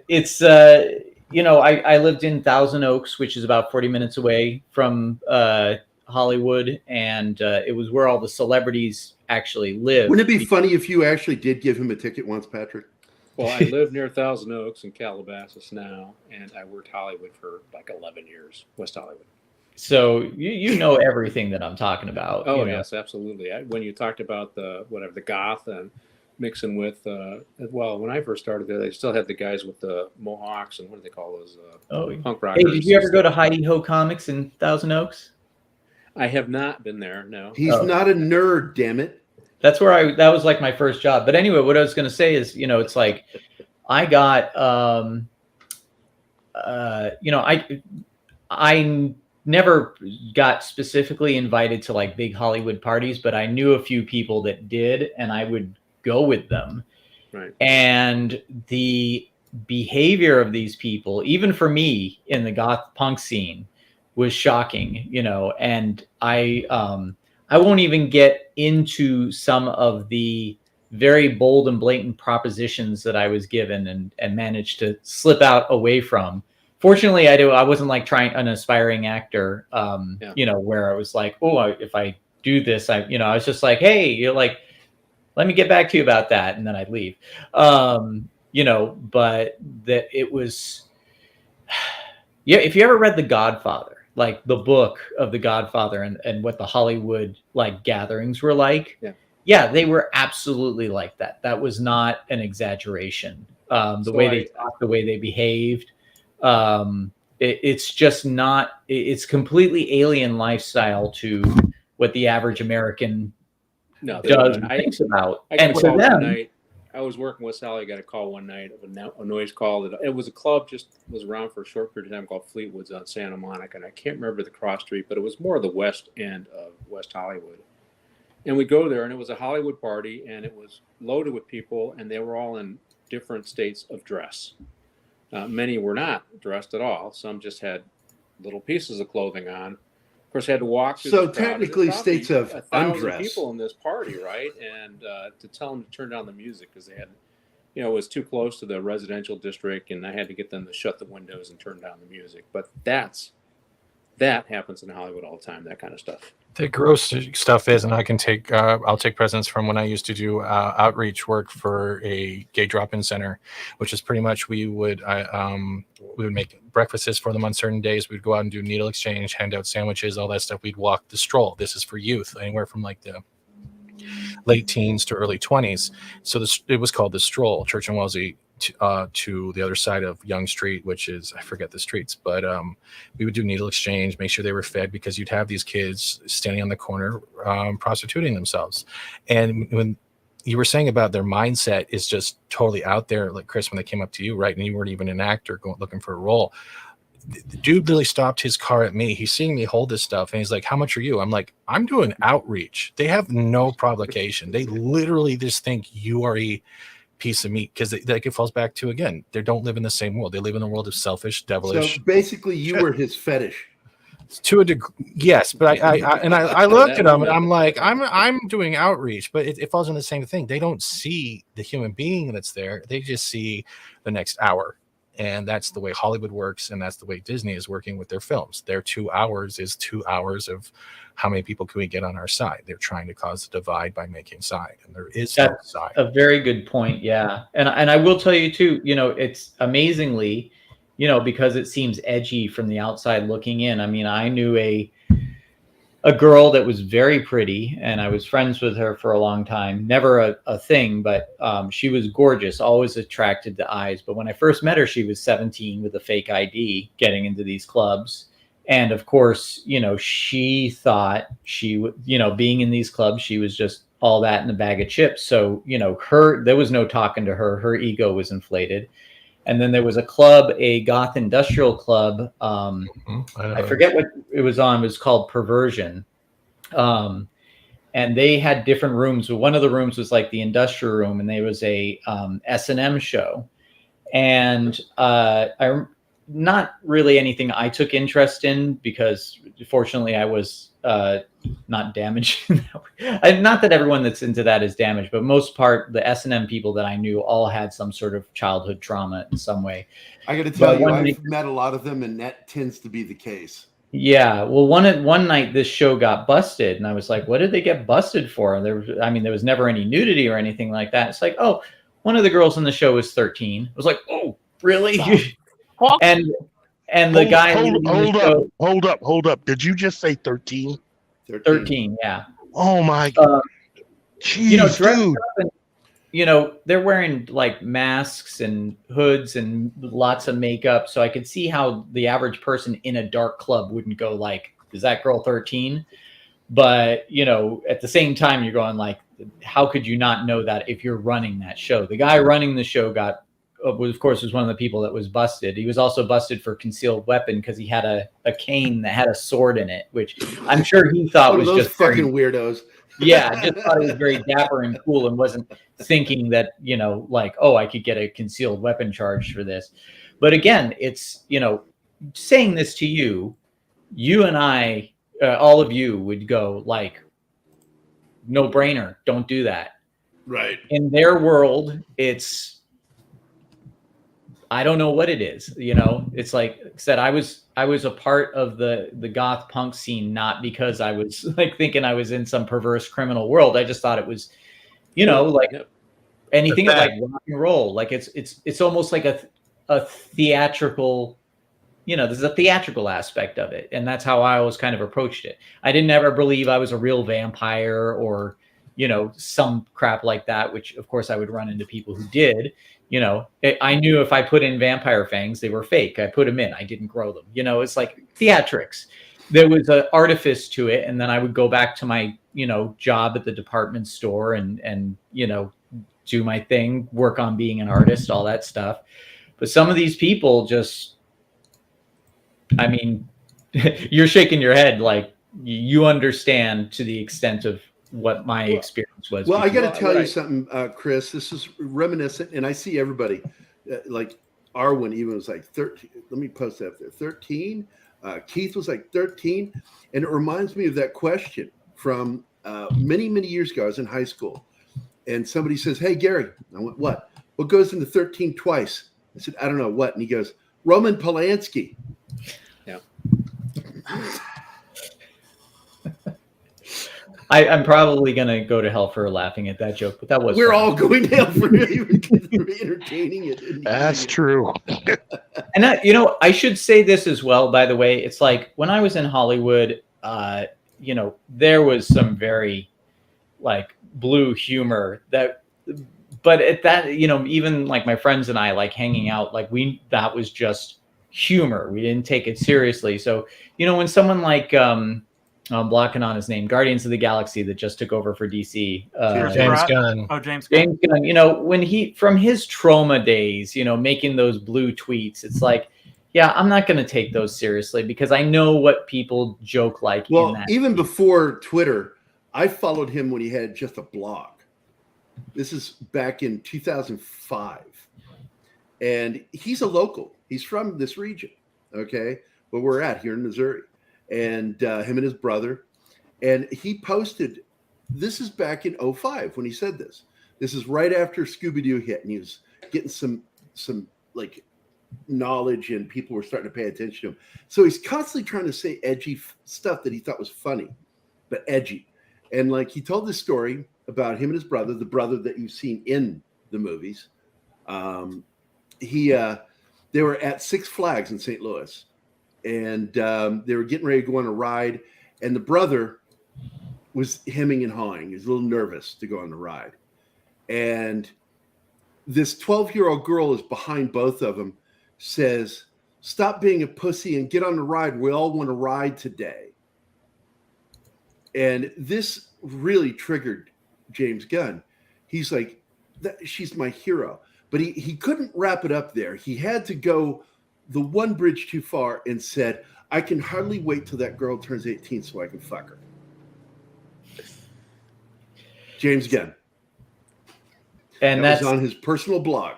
And it's just one of those things where it's like, yeah, if he were to say that joke like at a party in Hollywood, everyone would laugh and forget about it. But they don't understand that bubble that you're in, like not everyone's gonna.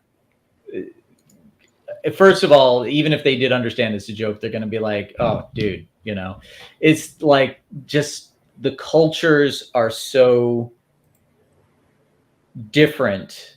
But this kind of, like I said, from like the 90s in Hollywood too, it's Right. like back then it was like, yeah, for the most part, I mean, if there was a guy that thought he was a real vampire, even us and our makeup and piercings and all that sort of thing would make fun of that person, Like, to me, what's baffling is we've gone from a time where it's like, just, always taking everything we did with a grain of salt to, it's like when Motley Crue had pentagrams, we're like, yeah, it's an act, they're just being edgy and that sort of thing. Now everything is real to these people, and they want to make everybody else agree that it's real, and it's gross. And Look, I'm going to remind you of a movie called Stripes. When they're all sitting in the barracks and Sergeant Hulka is talking to the team. And this really does happen in basic training. You have that moment before training actually starts. Drill sergeant sits down and finds out who everybody is, where you're from, okay? And then we get to Francis. "Don't any of you touch my stuff, or I'll kill you. Don't any of you call me Francis. I'll kill you." And this goes back to what I said yesterday on Twitter. I said there was a time when we would just mock somebody like that and just ignore them and go on about our business. But now, because of social media, they have platforms where they can meet other fucking weird people like themselves. And then suddenly they're getting attention and being listened to. And worse than that, their word is being spread and shared by other people that are fucked up like them. And that's the thing that sucks about social media. That with liberty, with our freedoms, the freedom of speech, when you've got platforms made available to these guys, you're going to, Lady Gaga's out of her fucking mind. Gifted singer, amazing singer. She's out of her fucking mind. And these people now have a platform, Chris, and they're out there doing this shit. And I mean, they find each other. They were always finding each other. That's how you get those groups like you were talking about there in Hollywood. I don't know if that was West Hollywood or where, but you get they're fetishists, and even vampires is a form of fetishism. That's the sexual turn on for them is vampirism. Yeah, I mean, some yes, some just wanted to act like they were in an Anne Rice novel. Well, like we're having fun. Some people are doing it just for a lark, and some people that's what they want to live. It's like another good example. When I got interviewed by Paul for his book Future Noir: The Making of Blade Runner, and he asked me, what's the difference between and a fan asked me this too, because he asked me about the story, and I relayed the story that I said, because I was at a convention, a Star Trek convention, because I did Star Trek art, and a guy says, are you a Trekker or a Trekkie? And I said, I'm a Trekkie. And another guy says, well, what's the difference? And I said, a Trekker is a person whose life revolves around Star Trek. They're the guys that walk around, and gals, they wear the costumes all the time, the uniforms. They're members of Starfleet International. They have their own ship. They got a crew. They spend a lot of their time talking to each other. You go into their house, and everything is decorated Star Trek, right? And all their music is Vulcan rap battles. Yeah, rap battles. And then you've got a Trekkie. And I said, a Trekkie is a person who loves Star Trek. And they might own some memorabilia. They might have a lot of that shit around the house.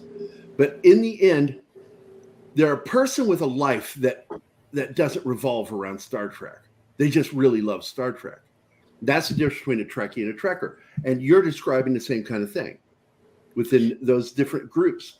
There are people that are really into it, and then there are those that are just there because this is cool. This is fun. Yeah, and I think, you know, when you think about what would you rather your kids be, you know, you want your kids to be fans like you are, but you also want them to have well-adjusted lives. And well, exactly. But what I want to really get down to here is that, in effect, what you're saying is Trekkers are fetishists. No, you're saying that. Yeah, I like the way you got nervous there. You were like, I'm going to take off, guys. It's been a great discussion. And, well, we're nice coming up to the last of the show. You can't make another 10 minutes? I got to go. I got some all right, stuff Patrick. Good hey, seeing you, guys. It's been a pleasure. And Bye, Chief. it's good to know someone that understands what I'm talking about in the local vicinity of everything the goes in experiences. Hollywood, right? Everything goes in Hollywood. I can certainly give you a ton of stories. I'm glad to be away, but you have a great weekend. Okay. I'll see you later, Patrick. Have a great weekend, man. So I want to, of course, because we forgot some things. So Connie Cleary is here, Dad Man Walking, Snortopoops Cuber, Shinatsky. Hell, Shinatsky is what Martin said. Small Time Republic, and Big Al Presents. I don't know why, but when I see that while you're here, Stephen, I automatically think that's you. It's not me. Like, it's not? All right. No. I just assume it's you fucking around, but it's not you. Okay. No. All right. So we got some comments I want to read and get them out of the way so we get them before the show ends. Snortopoopa says, I'd be happy to call her mom, the teacher, if she'll let me borrow $20 every day for stuff I want. Our Muslim uncle says, America and the West historic culture is legislative racism. Help allow communism to happen. The student and human rights activists wouldn't have needed to be infiltrated if there was no Jim Crow. And yeah, you're right. Dragon Ruse says that's one of the best things about my tribes. We respect the elderly. Yeah, absolutely. When an elder asks anyone in the tribe for help, 9 out of 10 times they will get help, and that's wonderful. That is wonderful. I've worked in the medical field, and what I don't tell a lot of people is I like elder care. I worked in elderly care for years, and I loved it. It was one of the most rewarding things I ever did, was taking care of the elderly. I didn't do it for the paycheck. I did it because I loved helping. And I specialize in Alzheimer care. I worked in Alzheimer units. There's just something wonderful about it. And at the same time, I always said that I love working Alzheimer units because I can tell the same jokes every day, and it's like I said it for the first time. Nothing. No, you've said that joke before, Gary. That's why. What? I'm sorry, Stephen. What was that?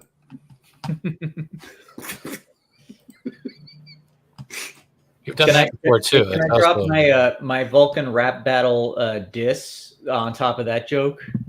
Yeah, rap battle disc. It's my favorite one. You know, Fat Steven Seagal might appreciate this, but essentially, Spock once said, "Your mama's so fat, she outweighs the needs of the many." She ate so much, there was nothing left for the few. No, man. Religious excesses and extremism didn't help either. Communism is like a disease that occurs from environmental distress, like most extremist movements. Glad I was able to celebrate the 4th still.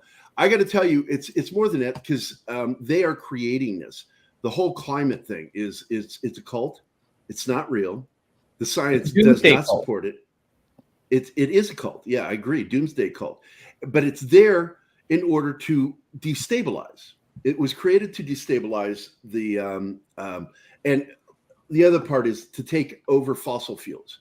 They want to do away with fossil fuels and destabilize economies around the world in order to create a one world government. It's all one mission.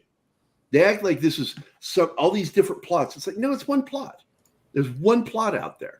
That's it. It's not convoluted. It's very simple. Destabilize money, destabilize governments, take them over. As I said, infiltrate, pollute, and destroy. Sounds like the robot from Lost in Space. Small Time Republic says it's social contagion, and they are right. Shinatsky says they're fine with saying they're adults because this is referring to when we're talking about when a child's an adult, when they're not. They pick and choose when they're okay with it. They're fine with saying they're adults because then they can justify currently illegal things with them. That's right. Bryan Singer was basically a pimp whose clients were Hollywood producers. Yeah. We've already heard this. It's a well-known fact now. His career's over because of what he did. And we know that he was helping during the making of great film, The Usual Suspects, that he and Kevin Spacey were good buddies, that he helped them a lot during the making of that film. So I hope they attached a hand crank charger to his nethers and gave him a nice charge. I'm not sure what that one's referring to. You guys know what that one's referring to? I'm not Probably the 13-year-old reference. Oh, that one. Okay. That was a couple of decades ago, mind you. So yeah, that was in the 70s. It was like 77, 78 when he got in trouble for that shit. In fact, I was 13 when it happened. Each scene, particularly fetish scenes, have their fringes and boundaries that some people push. You should know there in your neck of the woods, Arwen. There's a lot of weirdos down there too. So where's Arwen coming from? Georgia. Oh, okay. I thought you were talking like a scene. Like I lived down there, and I went into Atlanta, and there's a lot of scenes in Atlanta. It's some wackadoodle shit, and there's a lot of vampire stuff down there too. It's not just LA. Oh yeah, Southern Gothic, absolutely. You know, my favorite club to go to looked like the kind of place that goths would go, but they didn't. It had a giant death skull over the door. You'd have to go up on it with crazy looking swirl eyes. They had Guinness on tap, so they had me at hello. Well, you know, I still love all that stuff, by the way. You know, it's not like I'm still a huge fan of The Cure and a lot of goth bands. I still love vampire movies and horror and that sort of thing. It's that ability to, you know, like live a normal life. And I don't think there's anything actually wrong with normal, you know, like try and do right by your family and your community. And then you separate it out, you know, you can go indulge in, you know, some form of fiction or a style of, you know, dress or that sort of thing. As long as you're not like anything else, like drugs or alcohol or whatever else, it's when it starts disrupting your life and causing damage around you. You know, that's when it's a problem. And that's the only, in my mind, unless someone can think of anything else, that's the only line. Well, you know, Keith went through his goth stage too. Nothing, Keith. I got to tell you, back in the 80s, I was in a band, and the band, it was funny. It was Keller Williams, he's very popular on the indie circuit. He and Danny Martellino and I had a, you know, three-piece band, garage band. And we would do a lot of punk, new wave, and we did like 5 Cure covers. And I made the joke. I was just being a dick. I said, we're doing so many Cure covers. Why don't we just call ourselves The Symptoms? But and they were like, no, they were like, that's it. And that was our name. And I'm like, cool, I'm fucking joking. I'm joking. And they went, no, we like that name. So we went as we were called The Symptoms for years. But I didn't like The Cure. I didn't like them back then. But here's something that happened. I went and I watched a movie called 51st Dates by Adam Sandler. And it had a Cure soundtrack, other artists covering Cure songs. Oh. And all of a sudden, I'm like, God, that song's better than I remember it. And I went back, and now I have the entire collection of The Cure. I'm like, crap, they were better than I realized. I didn't like him because of the way he looked.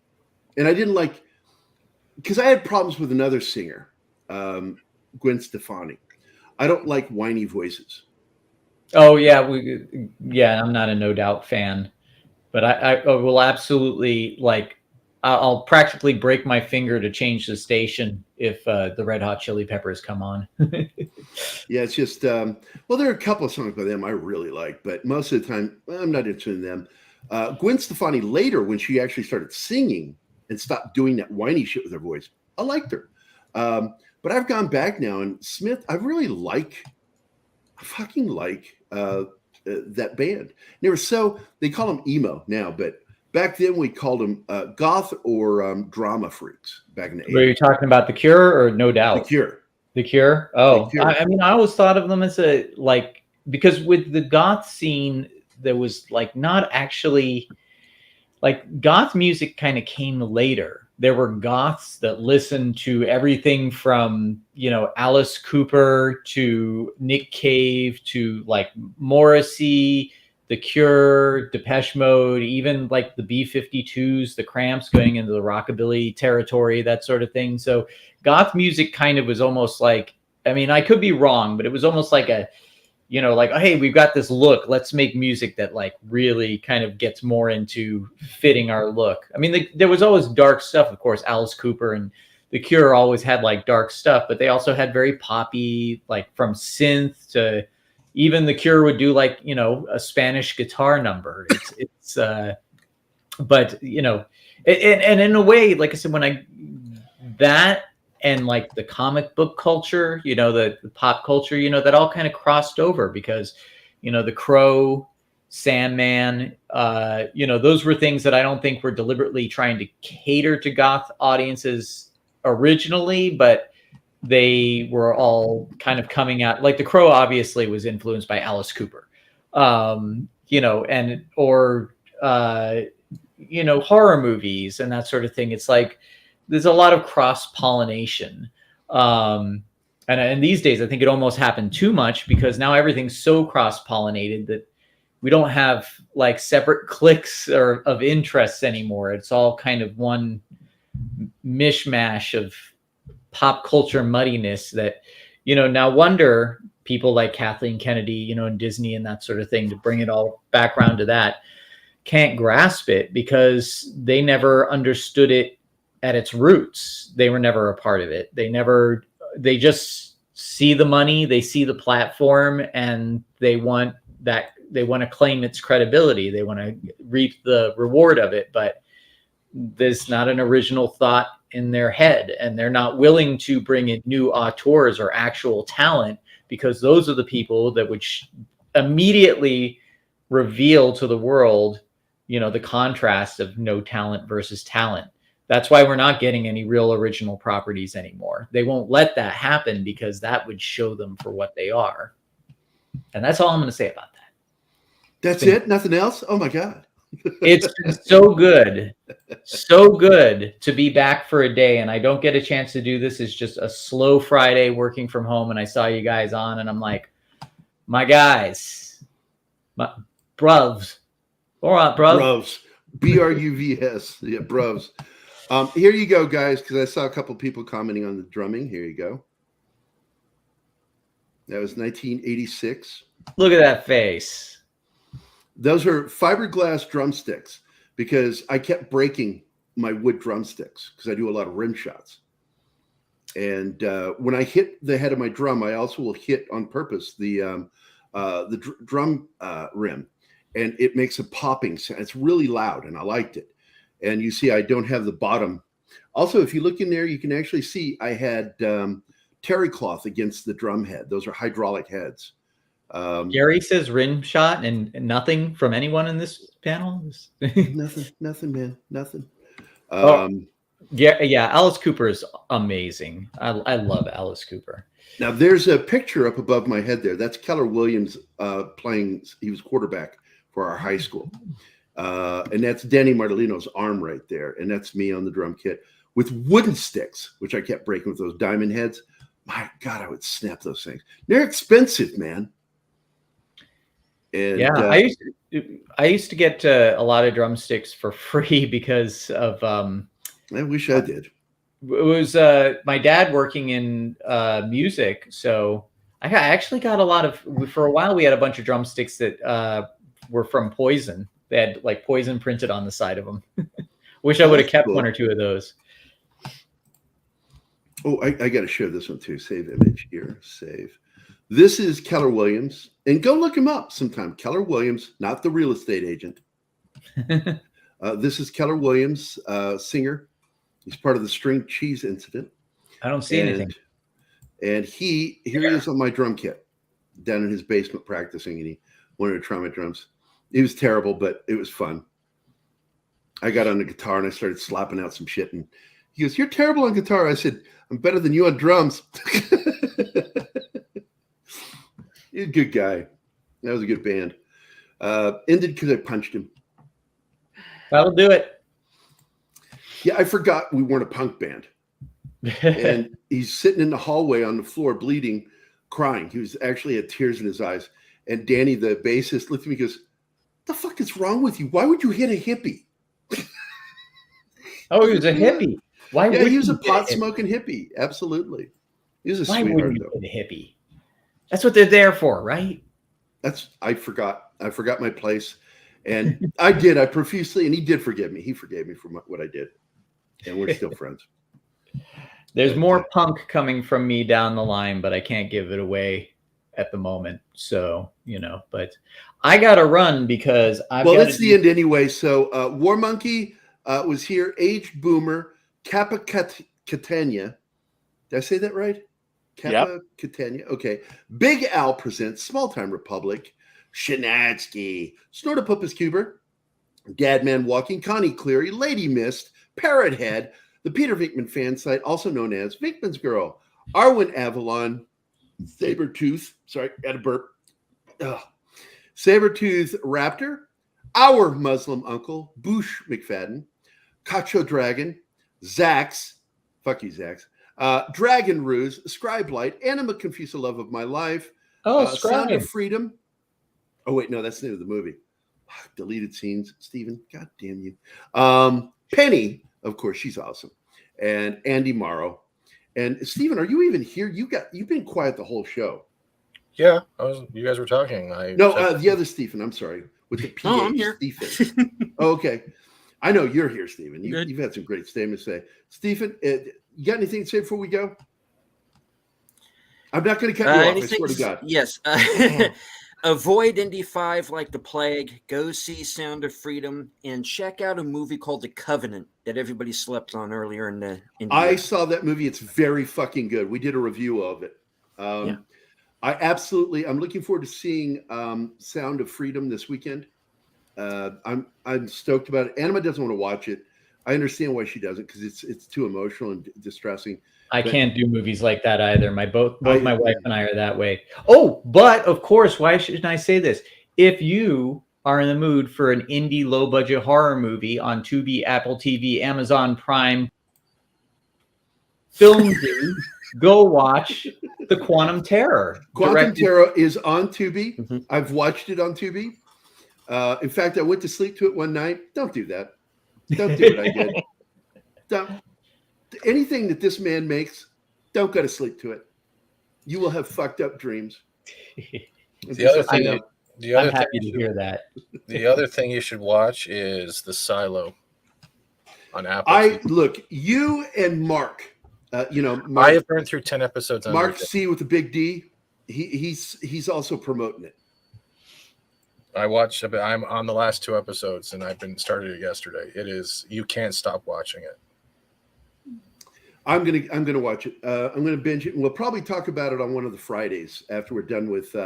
Because I think we're only getting 6 episodes with Jack Ryan, and it's 2 per week. So we're going to go through that pretty quickly. And then I'm going to probably talk about Silo because you and Mark both said this is a show worth watching. And I think Nick Weiser said something about it too. So I'm like, okay, you guys said something positive. I'm going to watch this thing. Anything else, Martin, John, Keith? Keith is not here anymore. He's at the show doing a convention. Being harassed because he's probably the only black guy there.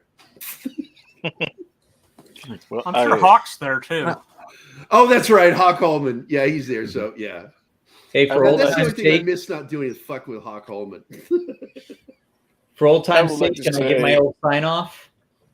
Well, you can give it, but I'm not going to guarantee I'm going to end it right when you do it. Let me say this, man, Chris, I really have missed you.